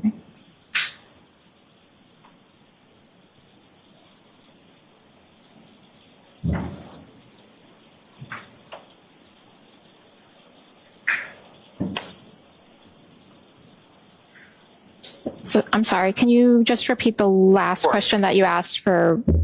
The single piece of glass under 714 neither matches the cup, nor does it match any of the 9 pieces found in 712. In other words, it stands alone.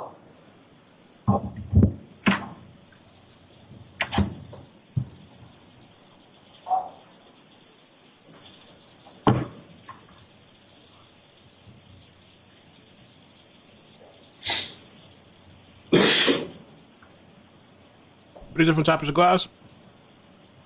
Maybe it was a glass from something else. They were just searching.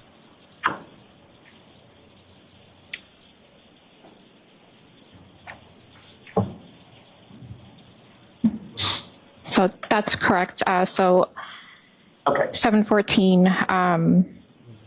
there was no physical match between 714 and 3-2 or any of the pieces in 7-12. Thank you, Scott. And then my final question is, the only piece of material, glass material, that was recovered from the bumper, item E, the only thing that any piece on that bumper matched was the single piece of glass found in 714. Correct?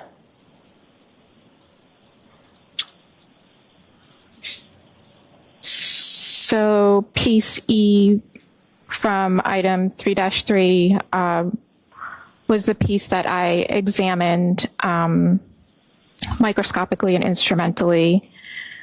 It was found to be consistent in physical and instrumental properties with 7-14. And that's the only piece of material on that bumper in that section. In other words, in 3-3, that matched anything else in your analysis. The piece that was found singularly at, under 714, correct? The only match.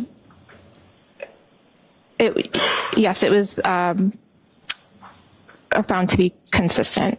Thanks. That's all I have. Thank you, Your Honor. Okay. Sally? Just briefly, Your Honor. Ms. Hanley, within item 7-12, there were 9 pieces of glass and 5 pieces of plastic, correct? Correct. And as far as the comparison analysis that you're conducting is concerned, why is it, as far as the pieces of plastic are concerned, why is that not part of the comparative analysis? I did not examine the plastic pieces for physical match because there were no other plastic pieces for comparison for physical match. So I examined the glass pieces for possible physical match. What are some of the differences between, from an elemental standpoint, as far as plastic versus glass? Plastic is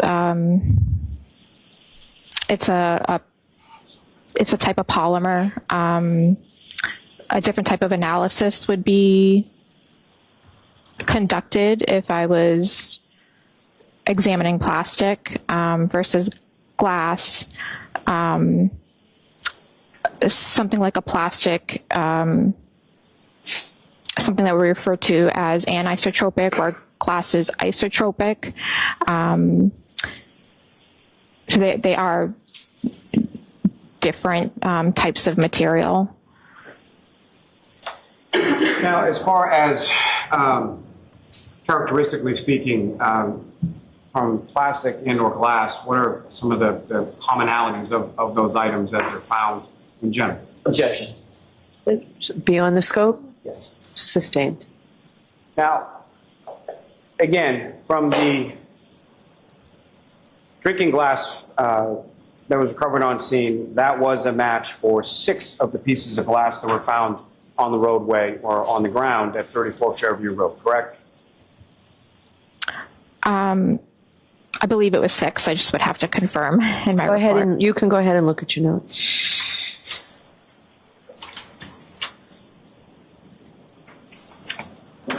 Yes, it was 6 pieces from 7-12. And then it was piece E from item 3-3 from the bumper of the defendant's vehicle that was found to be consistent with clear glass that was found on the ground at 34 Fairview Road, correct? Yes, that's correct. Nothing further. Anything? Nothing further, Your Honor. All right, thank you very much, Ms. Hanley. You are all set.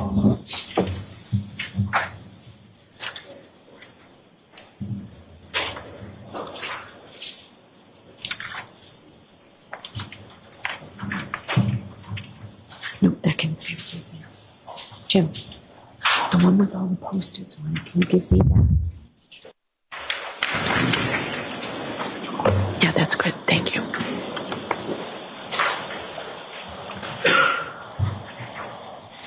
Your next witness, Mr. Lally? Your Honor, may we approach? Okay.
Yes, Your Honor, the Commonwealth calls Sergeant Yuri Buchanan to the stand. Okay. And I do have that envelope, Mr. Lally. I have it.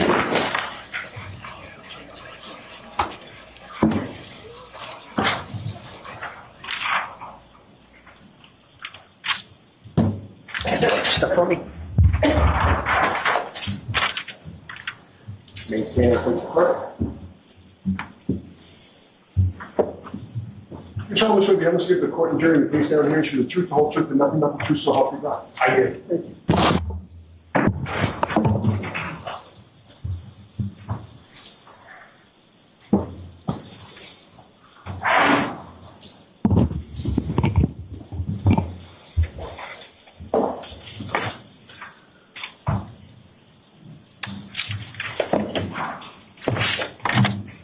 Whenever you're ready, Mr. Lally. Thank you. Good afternoon, sir. Good afternoon. Would you please state your name and spell your last name for the jury? Yes, sir. My name is Yuri Buchanan, spelled Y-U-R-I-Y. last of B-U-K-H-E-N-I-K. And how are you employed, sir? I'm employed by the Massachusetts State Police. And how long have you been a trooper with the state police? I've been a trooper since 2012. And prior to being employed as a trooper with the state police, excuse me, what, if any, other employment or background do you have as far as law enforcement is concerned?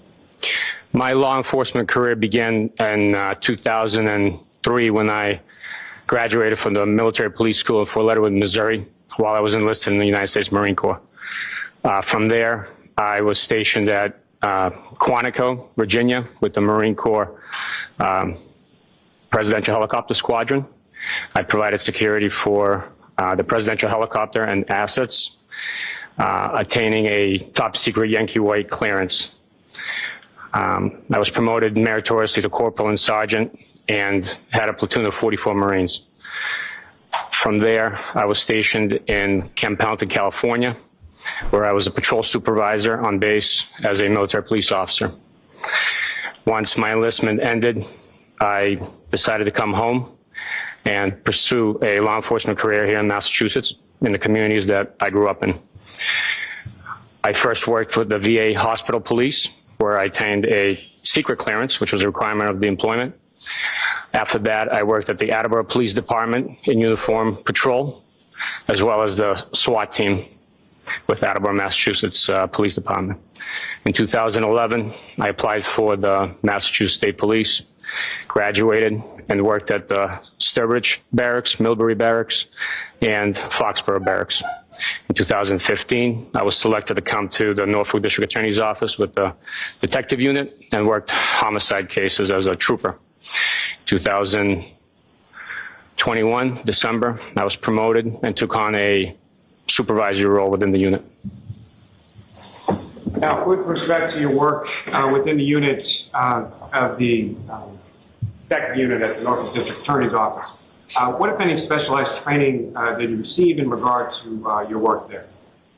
I've attended numerous homicide conferences, training in various aspects of digital device analysis and investigations in major crimes, homicides, drug investigations, and so forth. Now, were you working in that capacity with the State Police Detective Unit on January 29th, 2022? I was. And were you on call that day? I was on call as a supervisor. Now, can you explain to the jury as far as the on-call system within the detective units? Well, let me ask you this first. What, if any, duties or responsibilities do you have as a sergeant or as a supervisor with reference to on-call duty and sort of how that works? As a supervisor on call, responsibilities include answering the detective that's on call any questions that might arise. Obviously, we don't all have the same experience, so we put our heads together, and if it's a situation or case, a scene that they have not been exposed to before, they call the supervisor for guidance, suggestion, or bounce questions off of them in order to help them navigate that case. And who was the on-call detective on this particular date of January 29th? January 29th, the morning hours up until 7 a.m., it was Trooper Michael Proctor. And do you know Trooper Proctor? I do. And how long have you known Trooper Proctor? Since he came into the office in 2019, I believe it was September, October 2019. And have you supervised Trooper Proctor sort of throughout his work within the office? I have supervised him throughout my supervisory position. So his entire time in the office, while I was a supervisor, I've supervised him directly, yes. And as far as that on-call system or that on-call rotation is concerned, how is that determined, or how does that sort of come into existence? The on-call system is formulated, it's compiled the month prior. So, for example, if it was December, beginning of December, the troopers in the office would submit their days requesting not to be on call due to trials, training, personal reasons or vacations they had planned. Those days are submitted in the beginning of the month, and then if it's in the beginning of December, for example, the on-call schedule for January is then compiled a month in advance, really. So these are generated well in advance of whatever specific day the trooper is on call, correct? That's correct. And as far as the detective unit within the Norfolk County District Attorney's Office, who, if anyone, is your supervisor? Currently, my supervisor is Lieutenant Fanning, and the unit commander is Detective Lieutenant Brian Tully. In that sort of pecking order, if you will, was that the way that it was set up in January of 2022 as well? Yes, it was. Now, on this morning of January 29th, 2022, at some point, do you get a call in the morning, and from whom do you initially get a call? I received a call approximately 6:44 in the morning or so from the H Troop headquarters, which is the field headquarters for the Metro Boston area, which also covers our county. And they advised me that there was a body in the snowbank in Canton.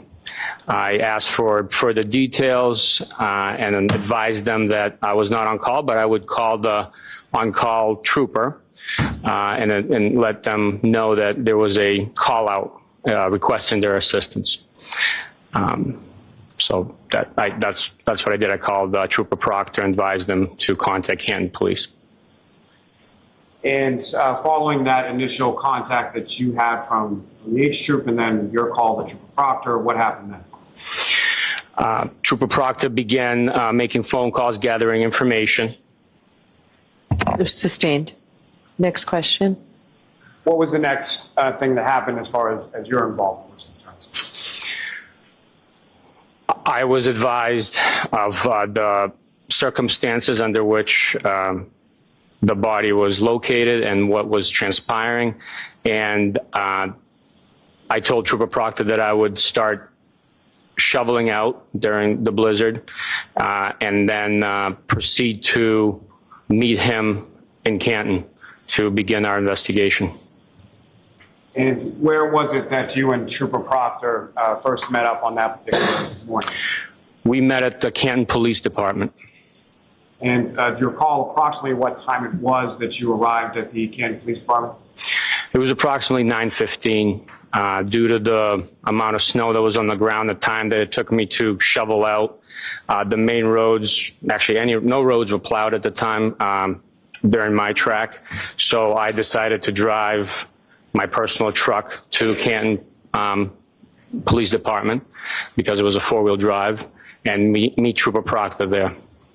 Now, as far as your personal truck versus you have a work vehicle as well? That's correct. And you mentioned that the truck is four-wheel drive. What is the difference between your personal truck and its capabilities in weather versus the work vehicle? Well, at the time, there was approximately 10, 15 inches of snow that had accumulated already. My work vehicle is a sedan, low to the ground, low clearance, front-wheel drive. It would not be able to navigate the road conditions at the time. My four-wheel drive vehicle is higher clearance from the roadway and was able to navigate the conditions at the time. And sir, when you arrived, so at approximately 8:22 in the morning or so, where is it that you were at that point in time, if you know? At 8:22, I would say I was still blowing the snow out of my driveway, clearing the path for my truck to leave the driveway. And when you arrived at the Canton Police Station, you mentioned that you met Trooper Proctor there. Do you recall who arrived first? Trooper Proctor was in the parking lot in his vehicle, and I pulled in, backed in next to his, and we walked in together into the police department, I believe. And when you walked into the Canton Police Station on that morning, sometime after 9 a.m., where is it that you went? Who, if anyone, did you talk to when you first got there? We walked into the police department, were guided to the detective division of the PD, and we met with the detectives from Canton and Sergeant Good, who was the uniform patrol sergeant and having been the first responder to the scene as well. Now, without reference to anything that was communicated between the two of you, at some point prior to getting to the Canton Police Station, did you have conversations with Trooper Proctor? Yes, I did. And did Trooper Proctor make you aware of conversations that he had had with other people prior to getting to the Canton Police Station? Objection. I'll allow that. That's a yes or no. Yes. Bukaki. And so you get to the Canton Police Station, you and Trooper Proctor then proceed to talk to Sergeant Good, is that correct? That's correct. And again, without any reference to what was said to you by Sergeant Good, he relayed some information to you as well? That's correct. No, I'll allow that. That's correct. And if you know about how long was the period of the conversation that you had with Sergeant Good at the Canton Police Station? The conversation with Sergeant Good was probably 25 to 30 minutes. He walked us through his... Next question, please, Mr. Lally. I'm going to stop you from answering that, Sergeant. Yes, Your Honor. So, Sergeant Mechanic, in reference to, at some point, did you learn the name of the body or the person that was found on the lawn on Fairview Road? Yes, I did. Who did you learn him to be? Mr. John O'Keefe. And in reference to where Mr. O'Keefe's body was at that point, what, if any, information did you receive about that? Objection. I'll allow that. We learned that Mr. O'Keefe's body was transported to the hospital, Good Samaritan Hospital in Brockton. And in reference to the Good Samaritan Hospital in Brockton, who, if anyone else, were you told had been taken to that facility as well in relation to your response that morning? Objection. I'll allow that. The defendant. And just to be clear, at some points over the course of your investigation, have you had interactions with Karen Reed? Yes, I have. And to be clear, when we say, as far as Karen Reed, the defendant, you see her in the courtroom today? Yes, I do. Can you identify just as to where she's seated or an article of clothing that she's wearing? She's seated between her legal defense team wearing the white blouse. Your Honor, that's the record reflect identification of the defendant? Yes. So upon having that conversation with Sergeant Good at the Canton Police Station, where is it that you and Trooper Proctor went next? From the Canton Police Department, we proceeded to the McCabe residence. And that was over on Country Lane, is that correct? That's correct, number 12, Country Lane. And when you arrived there, as far as transportation to that, is it you and Trooper Proctor in the same vehicle? Yes, I made the decision to drive us. That way we only take one vehicle. In addition to Trooper Proctor being able to make phone calls and facilitate other logistics as necessary, allowed him that freedom to do so while I operated the vehicle in the dangerous snow conditions. And the snow conditions that you were talking about as far as clearing out your driveway, the drive to the Canton Police Station, did those conditions persist throughout the day of the 29th? Yes, they did. And so you make your way over to the McCabe residence, again, without anything that was said. Who, if anyone, did you speak with at the McCabe residence that morning? We first spoke with Miss Jennifer McCabe. We then spoke with Mr. Matt McCabe. And then we spoke with Mr. Brian Albert. And with reference to each of those conversations, were they done collectively or separately, or how were those interviews conducted? Each interview was conducted separately. We first interviewed Miss Jennifer McCabe with request of Mr. McCabe to give us privacy. He proceeded upstairs. Once we were done with that interview, Mr. McCabe came downstairs, and Miss McCabe gave us the same courtesy. And once that interview was over, Mr. Brian Albert had arrived, and we interviewed him briefly. Is that sort of the typical process of how at least your unit conducts interviews with respect to civilians?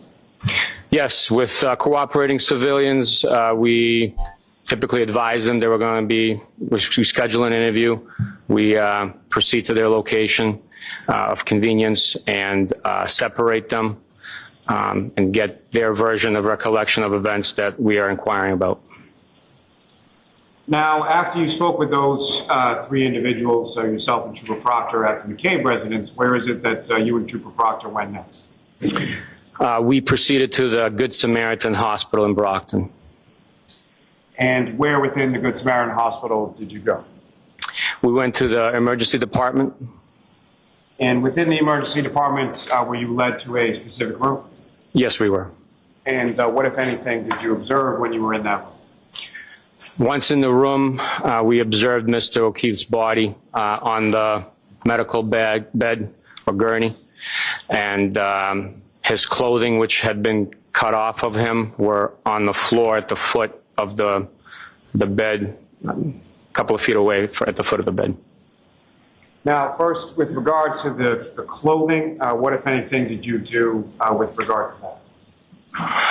After viewing Mr. O'Keefe's body, we proceeded to identify the clothing items and bag them into evidence bags, notating which item and the brief description about each item of clothing. So let me ask you just a little bit about that as far as that process is concerned. So when an item of evidence is collected by you or by your units during the course of an investigation, is there sort of a policy or a protocol, or how are things, what do you do with things when you collect them and take them into custody and evidence? If we deem an item to be of evidentiary value, we identify the item, we take a brief description of it, and we label the evidence bag with that description. We notate who is taking the item into custody, typically who located the item, the time that it's located, and the location from which it was seized or taken or collected. And with regard to items of clothing, is that something that would be placed in just one big bag of clothes, or like how would those be packaged in evidence bag? Mr. O'Keefe's clothing, which was already in one big pile on the floor, we packaged all.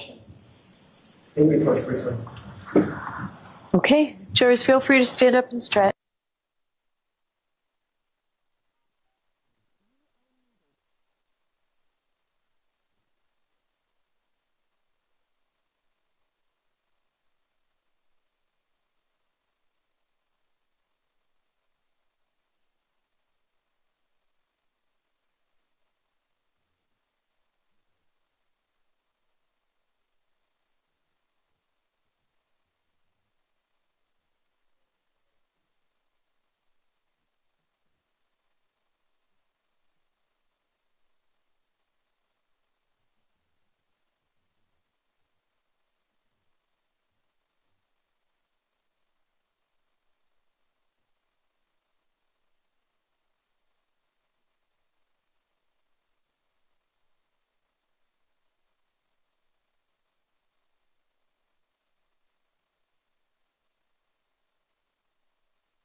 So I'm sorry, Sergeant Mechanic. When you come into the hospital room where Mr. O'Keefe's body was, there's clothing items that are on the floor, is that correct? That's correct. And do you recall how those clothing items were in relation to each other, in relation to the floor? They were positioned on the floor in a pile stacked on top of each other, and they were in the condition of being soaking wet. And with respect to those clothing items, do you recall what those clothing items were individually? Yes, sir. And what were they? They were a plaid pair of boxer underwear. It was a orange colored design print t-shirt. It was a blue pair of Lucky Brand jeans, a belt,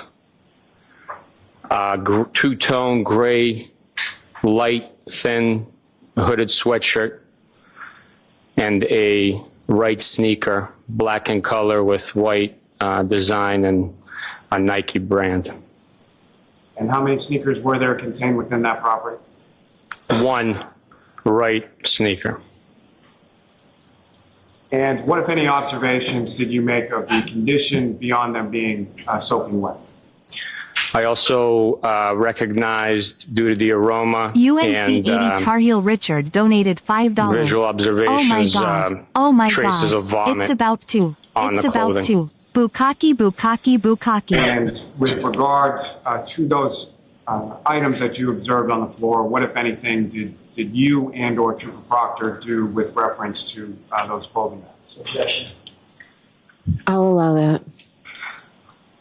Once we went through the clothing, we collected each item and put it into a large evidence bag. We double bagged it due to the wetness of the clothing, so it would not seep through.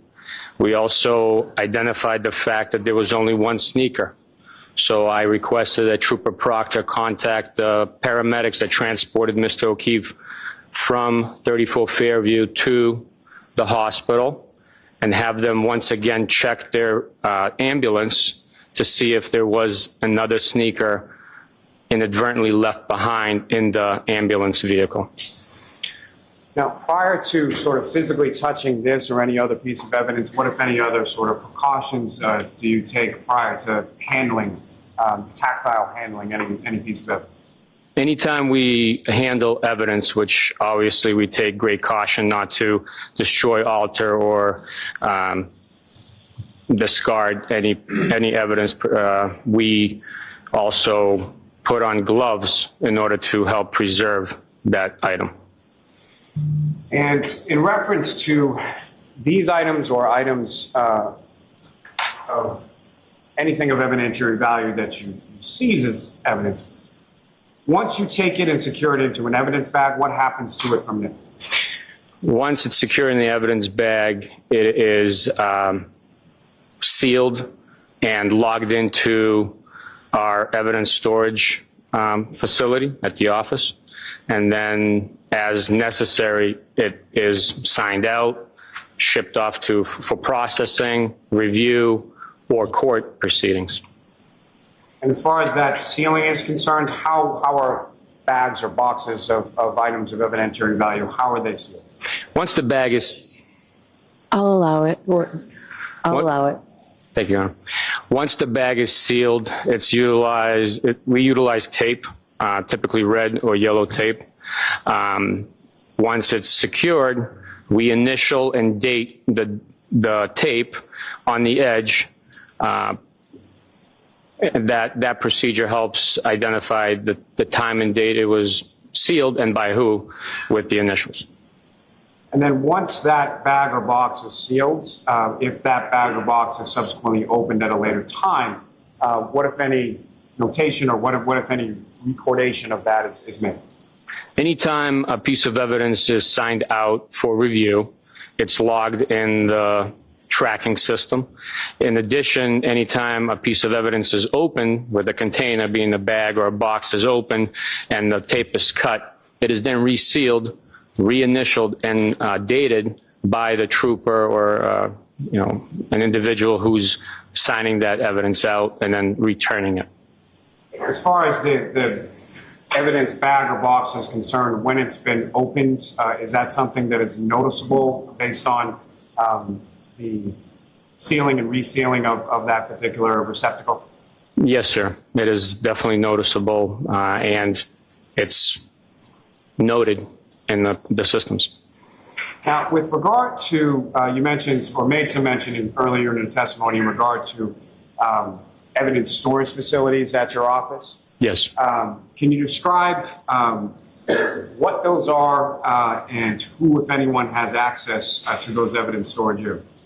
Within our office, we have 2 troopers that are designated as evidence officers. Those individuals have access to the secure rooms designated strictly for evidence storage. Those rooms are inventoried and kept under not just lock and key, but also digital access control and alarm systems. They are the only ones that have access to those facilities, in addition to our unit commander. But I'll tell you that our unit commander does not access that room without the evidence officers. I myself, even as a supervisor, do not have access to that room. You don't have access to that evidence room, is that correct? That's correct. Is Trooper Proctor, is he one of those evidence officers? Does he have access to that room? He does not. As far as at the time in January of 2022, who were the troopers within your office who did have access to that?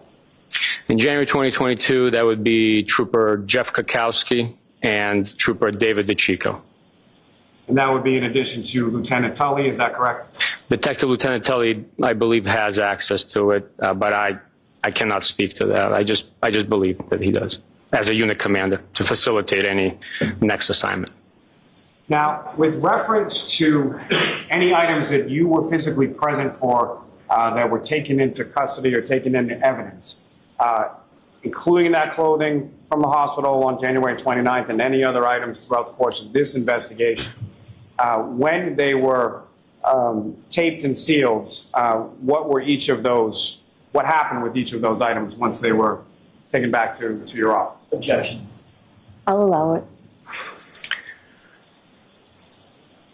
Each item that was sealed, it was processed in, it was logged in, and then it was stored after processing. It was stored in the evidence room. Now, returning back to the Good Samaritan Hospital, within that hospital room, you made mention that you secured items and that you made observations of Mr. O'Keefe. Is that correct? That's correct. And can you describe for the jury, as far as Mr. O'Keefe's body, what were those observations that you made? Mr. O'Keefe's body was laying on his back. The observations I made were of bruising to the eyelids of his face. Based on my experience and having cases with head trauma, I can tell you that during subdural hematoma, Yeah, I'll sustain the objection. You can build a foundation if you can, Mr. Lally. Over the course of your work with this unit in particular, if you know about how many homicide or let me step into it this way. As far as your work within this unit, as far as it's concerned, what, if any, jurisdiction does the State Police Detective Unit of the District Attorney's Office have with reference to not only homicide, but death investigations within Norfolk County? by statute, Chapter 38, Section 4, each county, the district attorney's office is provided jurisdiction over all death investigations. As a result, the law enforcement entities that are assigned to that Norfolk or that district attorney perform the investigations. In Norfolk County, those individuals are members of the Massachusetts State Police assigned to the State Police Detective Unit within our office. And so as far as death investigations, what exactly or what type of investigations would that encompass? Death investigations that we have jurisdiction over are all unattended deaths. Unattended death means that a physician, a doctor, is not overseeing the individual that passes. Those deaths would be suicides, homicides, overdose type deaths, natural deaths, accidental deaths, and so forth. Any type of death that is not overseen by a doctor at a medical facility or in a hospice type situation. So as a result of your assignment to this unit and that sort of exclusivity of jurisdiction over unattended deaths within Norfolk County, if you know approximately how many death investigations have you been a part of over the course of your work with the State Police Detective? Excuse me. Over the last 9 years, I would venture to say it's over 500 death investigations that I was a part of. And Sergeant, over the course of your involvement within those investigations, if you know how many of those investigations involved some indication or some type of head trauma? Scores of investigations that involved some sort of head trauma. And through the course of your investigations, in those cases that have involved scores of head trauma, have you been privy to information as far as medical findings, autopsy reports, things of that nature in relation to those prior investigations? Yes, sir, I have been. Now, with regard to your observations of Mr. O'Keefe, with regard to his eyelids, what if any observations did you make, and what if any, well, let me start just with physical observations. What if any physical observations did you make of Mr. O'Keefe's face and body in general? His face, I observed the swelling and the discoloration being produced through the blood pooling in the eyelids. Yep, so just your observation, so the swelling and discoloration. Move to strike. I'll strike the remainder of what you've said. I also observed a cut to his nostril and an eyelid, which was very small in size, which would have been produced by a... Objection. Yeah, so we'll leave it at that. Next question, Mr. Oh, shit, Riley. y'all blocking. What was it going to say? Based on your training experience, what if any conclusions or what if any opinions that you have in regard to the swelling around the eyes? Objection. Yeah, I'll see you at sidebar here. Man, I can't wait to see the prosecution because it's going to be hot. They're going to try to hammer him. Nostril.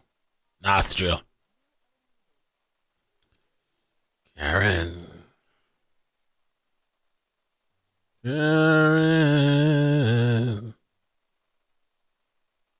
She's so nice.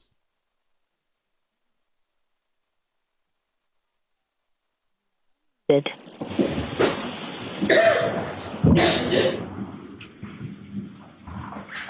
Ooh. Wait, what? Hey, John. Yes.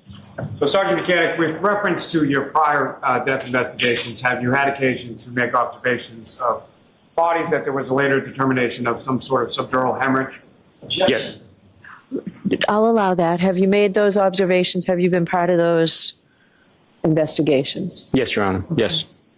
And what you observed in regard to Mr. O'Keefe, was that consistent or inconsistent with what you had observed on those prior investigations? Objection. That I'll allow. It was consistent. Now, in addition to the injuries that you observed to Mr. O'Keefe's face, what, if any, injuries did you observe to his extremities? His extremities produced abrasions to his upper forearm and lower bicep area on his right arm. And just as you use that term, I'm not asking for any sort of medical definition, but as far as you use that term abrasions, what do you understand that term to be? I understand that term to be a injury sustained through blunt force trauma or friction to the epidermis of the skin, where a crushing of the vascular system occurs and produces that type of sign on the skin. And from your observation of the injuries to Mr. O'Keefe's arm, which arm was this again? It was his right arm. And as far as your observation of those injuries to his right arm, what, if any,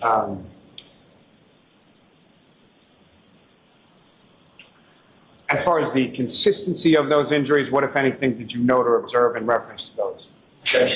Consistency with what? With the, Let me rephrase this. Yeah. How were the abrasions that you're describing positioned in relation to each other? Each abrasion appeared to me to be linear and concentrated in a specific location on the arm. It didn't go any further north of a point and did not go any further south of a point. So it was concentrated in the elbow, a few inches below the elbow, a few inches above the elbow on the right arm. Now, while you were at the Good Samaritan Hospital, did you endeavor to speak with Ms. Reed? We did attempt to, yes. And was she present at the hospital at that time? No, she was not. And at some point subsequent to that, did you receive, or what, if any, information did you receive as to her whereabouts? We were made aware that she was located at 345 Country Hill Drive in Dayton at her parents' home. Yeah.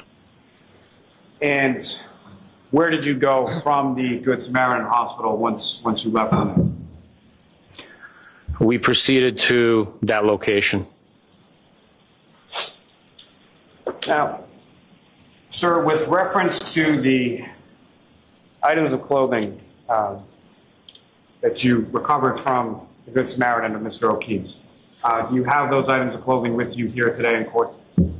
Yes, I do. Your Honor, with the court's permission, I would ask that the witness be allowed to retrieve those items and display those items. okay, are they in the courtroom? I believe so, yes. Okay, yes, May I approach? yes.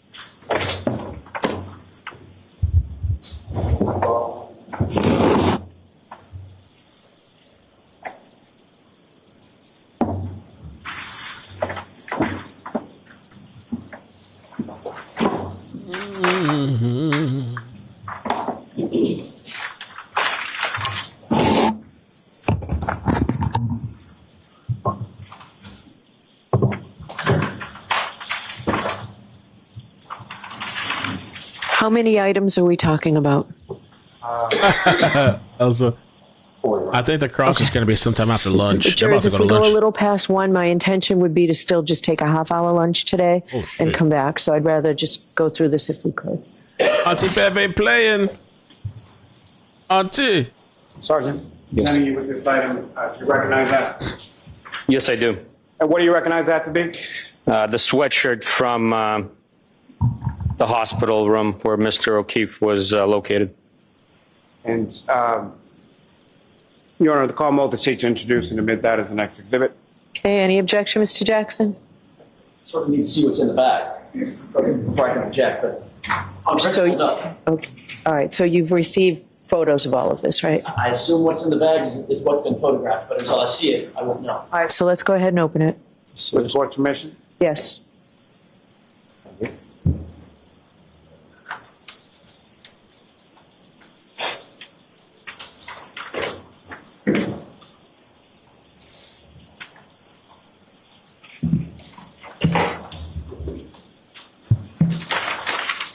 Feel good, man. I feel good. Yeah, I'm in my eating window now. Had some breakfast. Getting good sleep.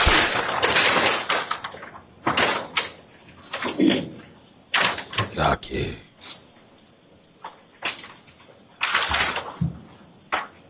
Oh. Purple. What's this? Oh, is this John's clothes?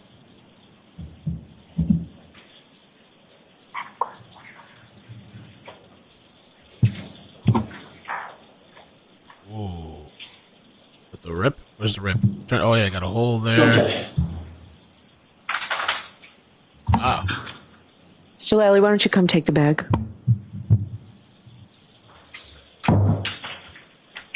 Yes, I know, right? It's in evidence, and we'll put that back in the bag. $437. Okay.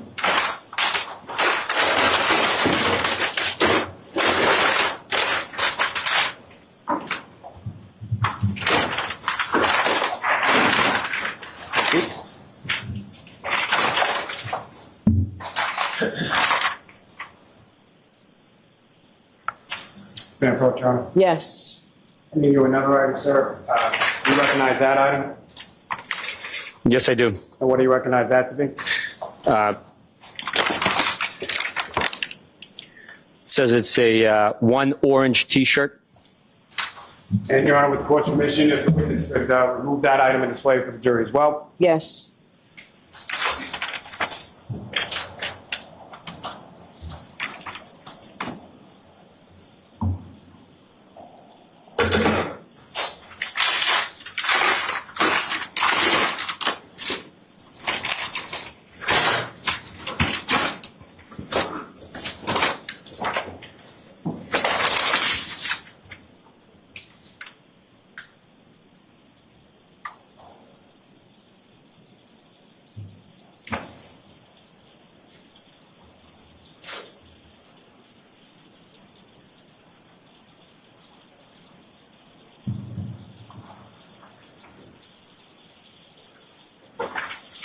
No objection. Okay.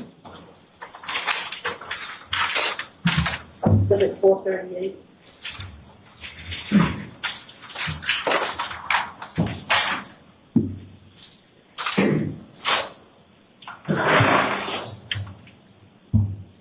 Your Honor, may I approach? Yes. Another item, sir. Do you recognize that? Yes, it's the right sneaker recovered from the hospital room. Your Honor, with the court's permission, if the witness could remove that item from Yes. the bag. Display it for the jury.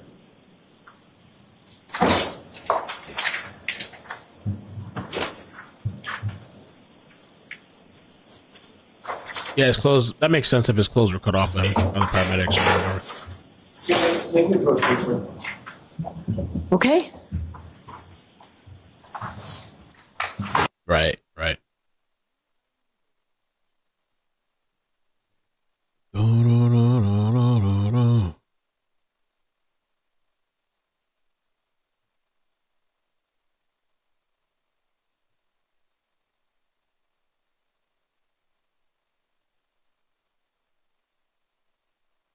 Maybe it's part of the conspiracy. So they're only doing a 30-minute lunch today. And a little while, I am going to get up and go get the baby. I got to walk the dogs, too. I'm so happy the couch is finally here, man. Finally.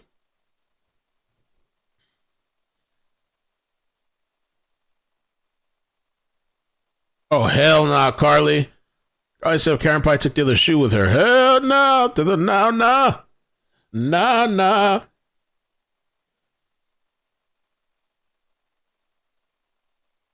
Yeah, nah, man. How you gonna say that?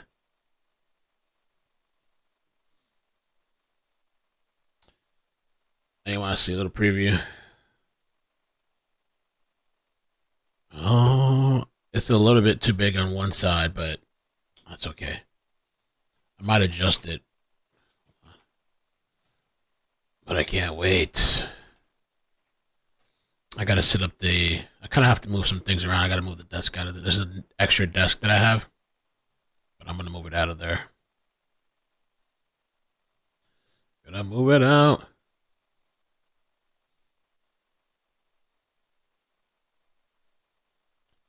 All right, hold on one second. Let me just make sure ain't nothing in here. Let's see from this way. Okay. Oh shit! What did I do? Oh my god. Okay, here we go. There's a couch. I love it. Super comfortable. The only thing is that the back part of it is a little bit low. But it's very comfortable. And then the only bad thing here is it kind of extends out. But I can switch it around. I can put this down here if I wanted to. Or even this can move around. This is just the ottoman. But there it is, finally.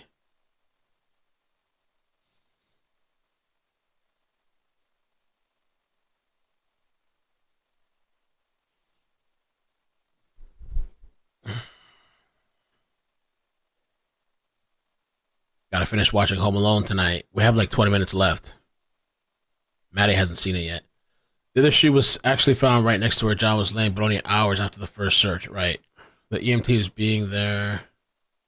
Yeah. So did they think the shoes was planted too or something later on from the basement? They brought it out and threw it out there. Oh, I forgot this in the basement. Just chucked it out in the snow. Continue, Sergeant. You are unmuted. We can all fit there.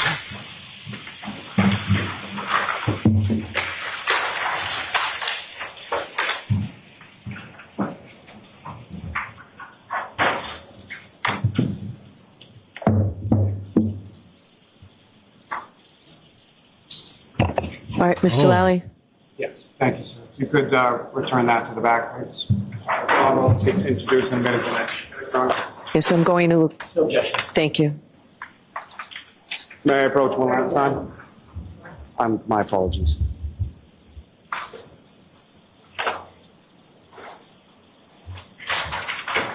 Your Honor, I guess I should have said no objection with what we discussed. I understand. Thank you.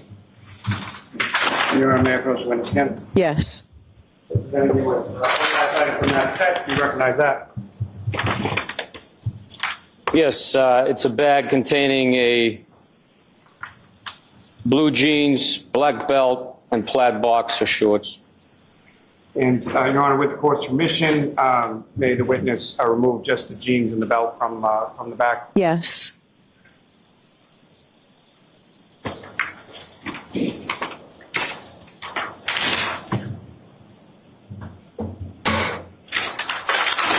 Yeah, it's modular, so I can move it around, move it anywhere, shape it around, do anything I want. Like grandma.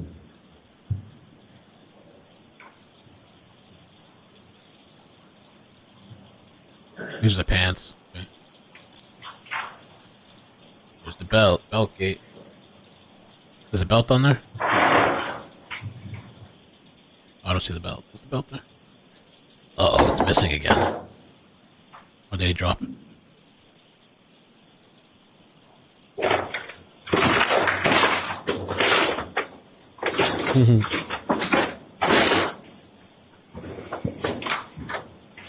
There's a belt. Oh, the infamous belt.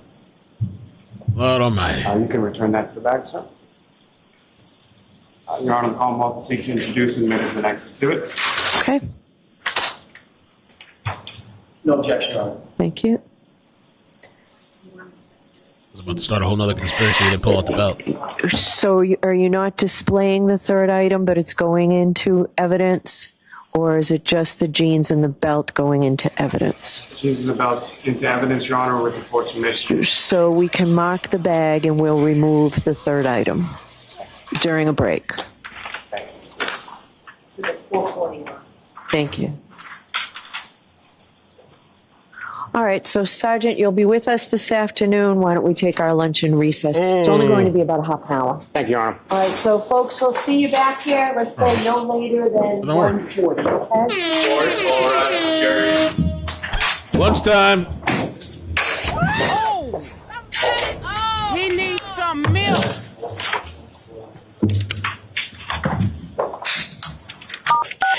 You are muted. Oh, she's smiling, shaking her head, a little confident. Okay, Karen. Let's see.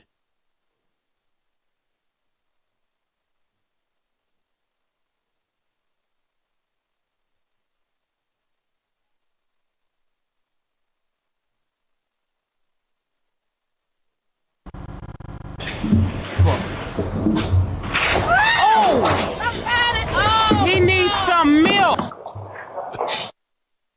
Terrifying moments for a woman who woke up of Webster. Hey there, Karen Reed, trial watchers. This is a law and crime legal alert. Google incognito.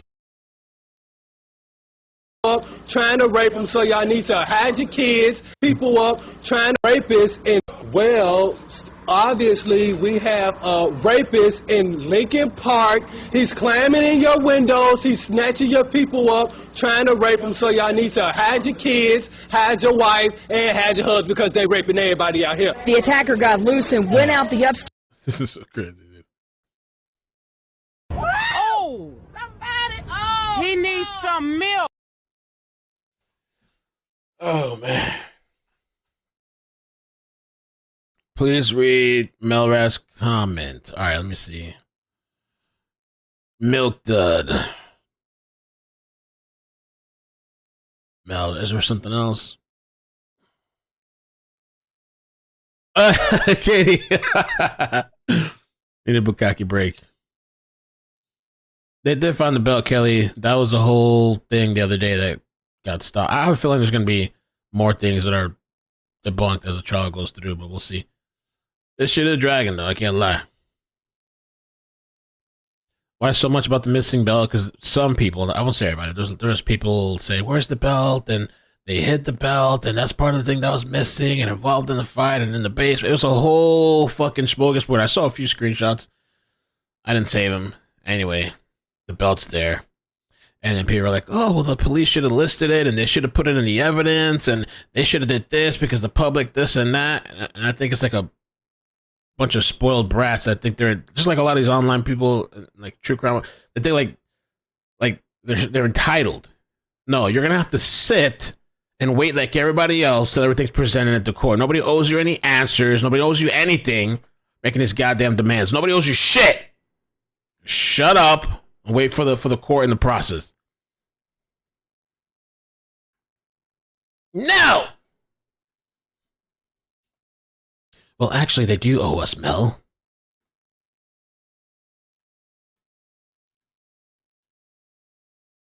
Maybe they didn't think to put the belt on there because it's like it was attached to the pants. I don't know. There was someone. I'm gonna get up in a minute, but there was some type of. Let me see. Turtle Boy posted it. I guess he was being accused of taking pictures of the jury, but he said that's not true. He said that he forgot his computer, so he was tweeting out or whatever. He tweeted, "These people are so stupid it hurts. As you can see, I forgot my computer, but it will be here after lunch.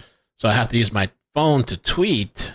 We're seated behind the television, so when they show exhibits on the TV, we have to watch a live stream to see the images of the jury. See the images the jury is seeing. That's what I'm doing here." Okay, so he said, when they show the exhibits on the TV, we have to watch a live stream to see the images the jury is seeing. I wonder why. That's what I'm doing here. These people are so obsessed with me, and they use the police like a weapon. So I guess they were posting about him. I don't know if this is Twitter, it looks like, I guess. I can confirm Telly has this image. An immediate search warrant of his phone should be coming. So they took a little screenshot of him doing this, but I mean, you really don't know what he was looking at, you know? And then the Grant said he reporting, surfacing the blogger that man indicted for 19 felonies, blah, blah, blah, tormenting witnesses and carrying a case. May have taken pictures of the jurors, but we don't know that at all. And there is people live tweeting inside the courtroom. And I called, she told me a bunch of people have reported this and the court is handling it. So I don't know what's going to happen. But he's caught up in some, I guess, some drama.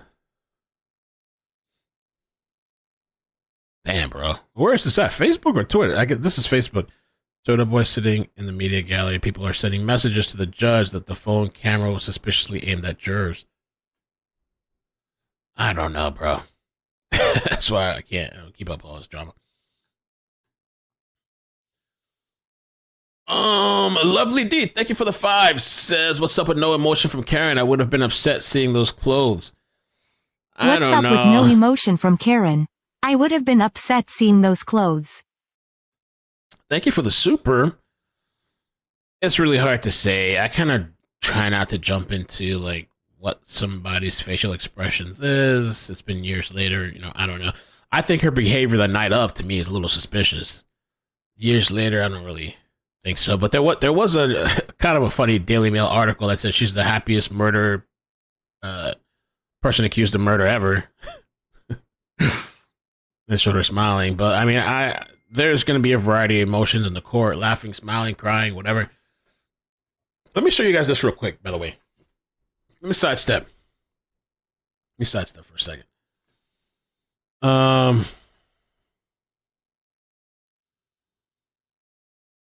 yeah, I'm not like with the phone thing, I'm not saying he did anything wrong. I believe it. Like I said, there's people there live tweeting with their phones out. So this person here, this is just real quick. Pac Boy Max met a fan of his who hasn't been to school in 4 years since COVID happened. He says he isn't homeschooled and his mom just gives him random work on Google to work on. Then he pops on Discord for the whole day. Then he hops on Discord for the whole day for the past 4 years. This is what I'm saying. I don't go to school or play sports. I don't have like friends outside of online. On God, that's why I'm here right now.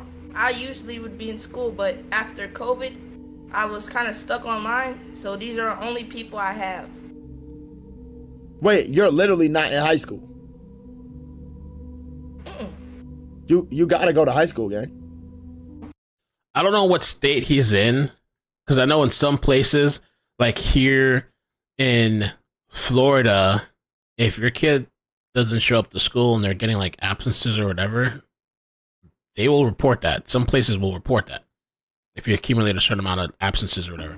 I told my mom. You told her what? Gotta go to high school. And what she? And by the way, the pictures of the jury, guys, Turtle Boy, that's being alleged. I don't know that that's true. Nobody knows that that's true. They believe that that's what he's doing. I have no idea. Say. No. What? So what do you, what? Hold on. You don't go to school, like you don't get homeschooled, nothing. No, I write down and work, and then I just give it to her.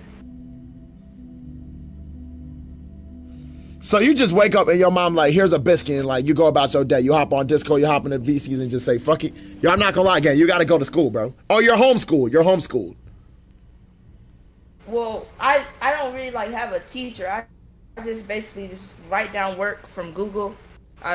Cause it's like, it's not really like a teacher. Nobody just teaches me. So I have to like search it up on Google, and then I put in all the answers and then I give it to her. When's the last time But you was in my grades school? still aren't good. When is 2020? So you haven't gone back since COVID?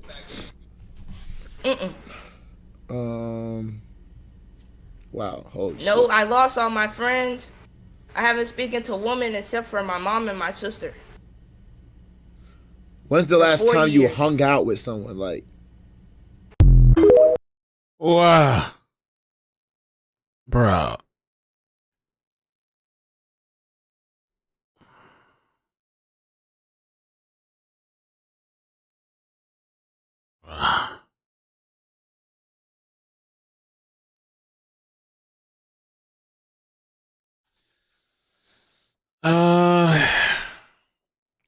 So yeah, I don't know that that's what's happening with Turtle Boy. You know, I don't know. He has all these witness intimidation charges that he has to go to court for and has to have a trial for. I've seen things that I don't agree with, you know, things on the website, people alleging they've been doxxed. I've seen some fucked up shit that I will never co-sign. I don't care who it is. But, you know, I'll also try to be fair. I don't know if that's what's happening. But it looks like they've been contacting the judge. So I don't know. Are they going to say anything? Are they going to whatever? I don't know.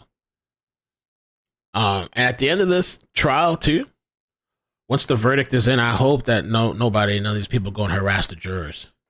They're not going to be harassed if they find her not guilty. But if they find her guilty or guilty of the lesser charge, I'm very kind of like, I don't know. I hope they're safe and be careful because you know.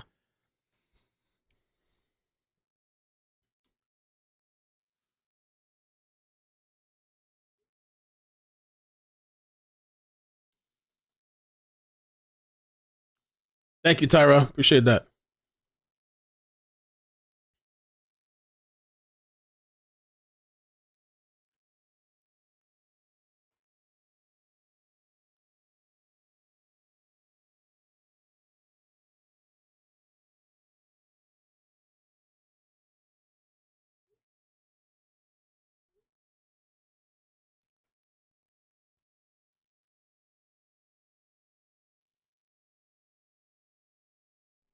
Yeah, I agree. Jurors should be anonymous. Um,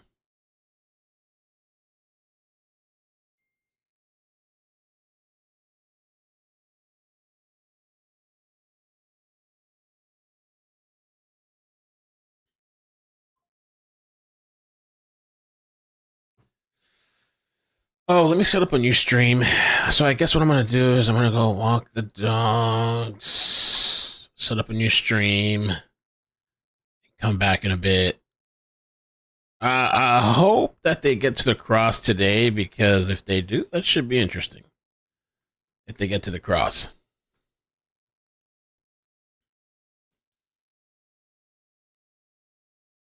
And I'm so ready for like the verdict. So curious. What is it gonna be? What will be the verdict?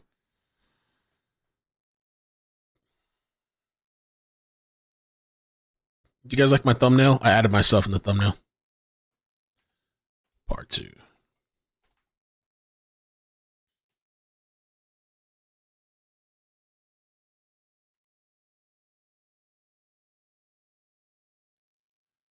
Do it for 1:45, I guess. Yeah, they might be back even before that. They said they're doing 30 minutes. What time did they take lunch? There's only 20 minutes left.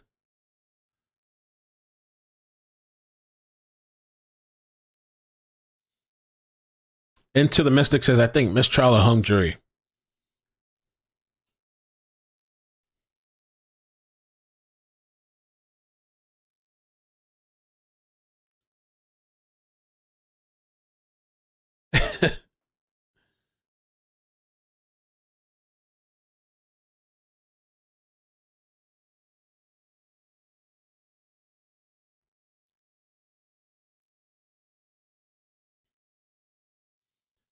$12.40. You mean, I guess 140. 140. All right.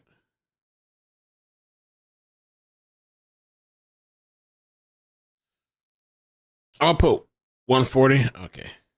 I'll put 140. It's enough time to go walk the dogs. I'll start a new stream. Go walk the doggies. I mean, I could just leave it here. Only thing is, a bunch of people leave during the break, and then they come back later. I think splitting it works good for me, I think. Put the thumbnail.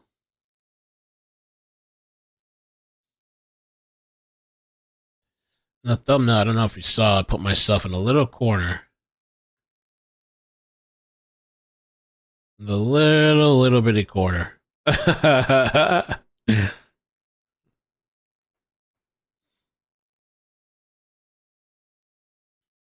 Oh! Vietnamese style says you want your kids to see that music teacher shaking her cellulose and public pubic hairs. I need to clip that. That should be a clip.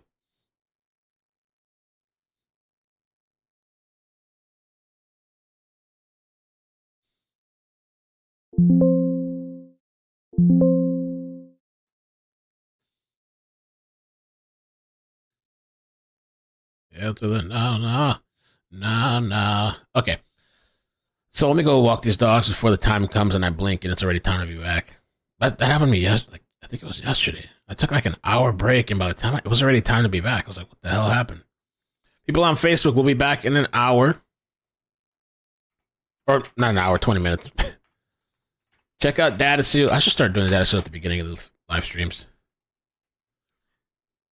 All right, I'll see you guys in 20 minutes or less. All right, love you. Bye. Bloop. See you in a bit. Bloop, bloop, bloop, bloop, bloop, bloop, bloop, bloop, bloop.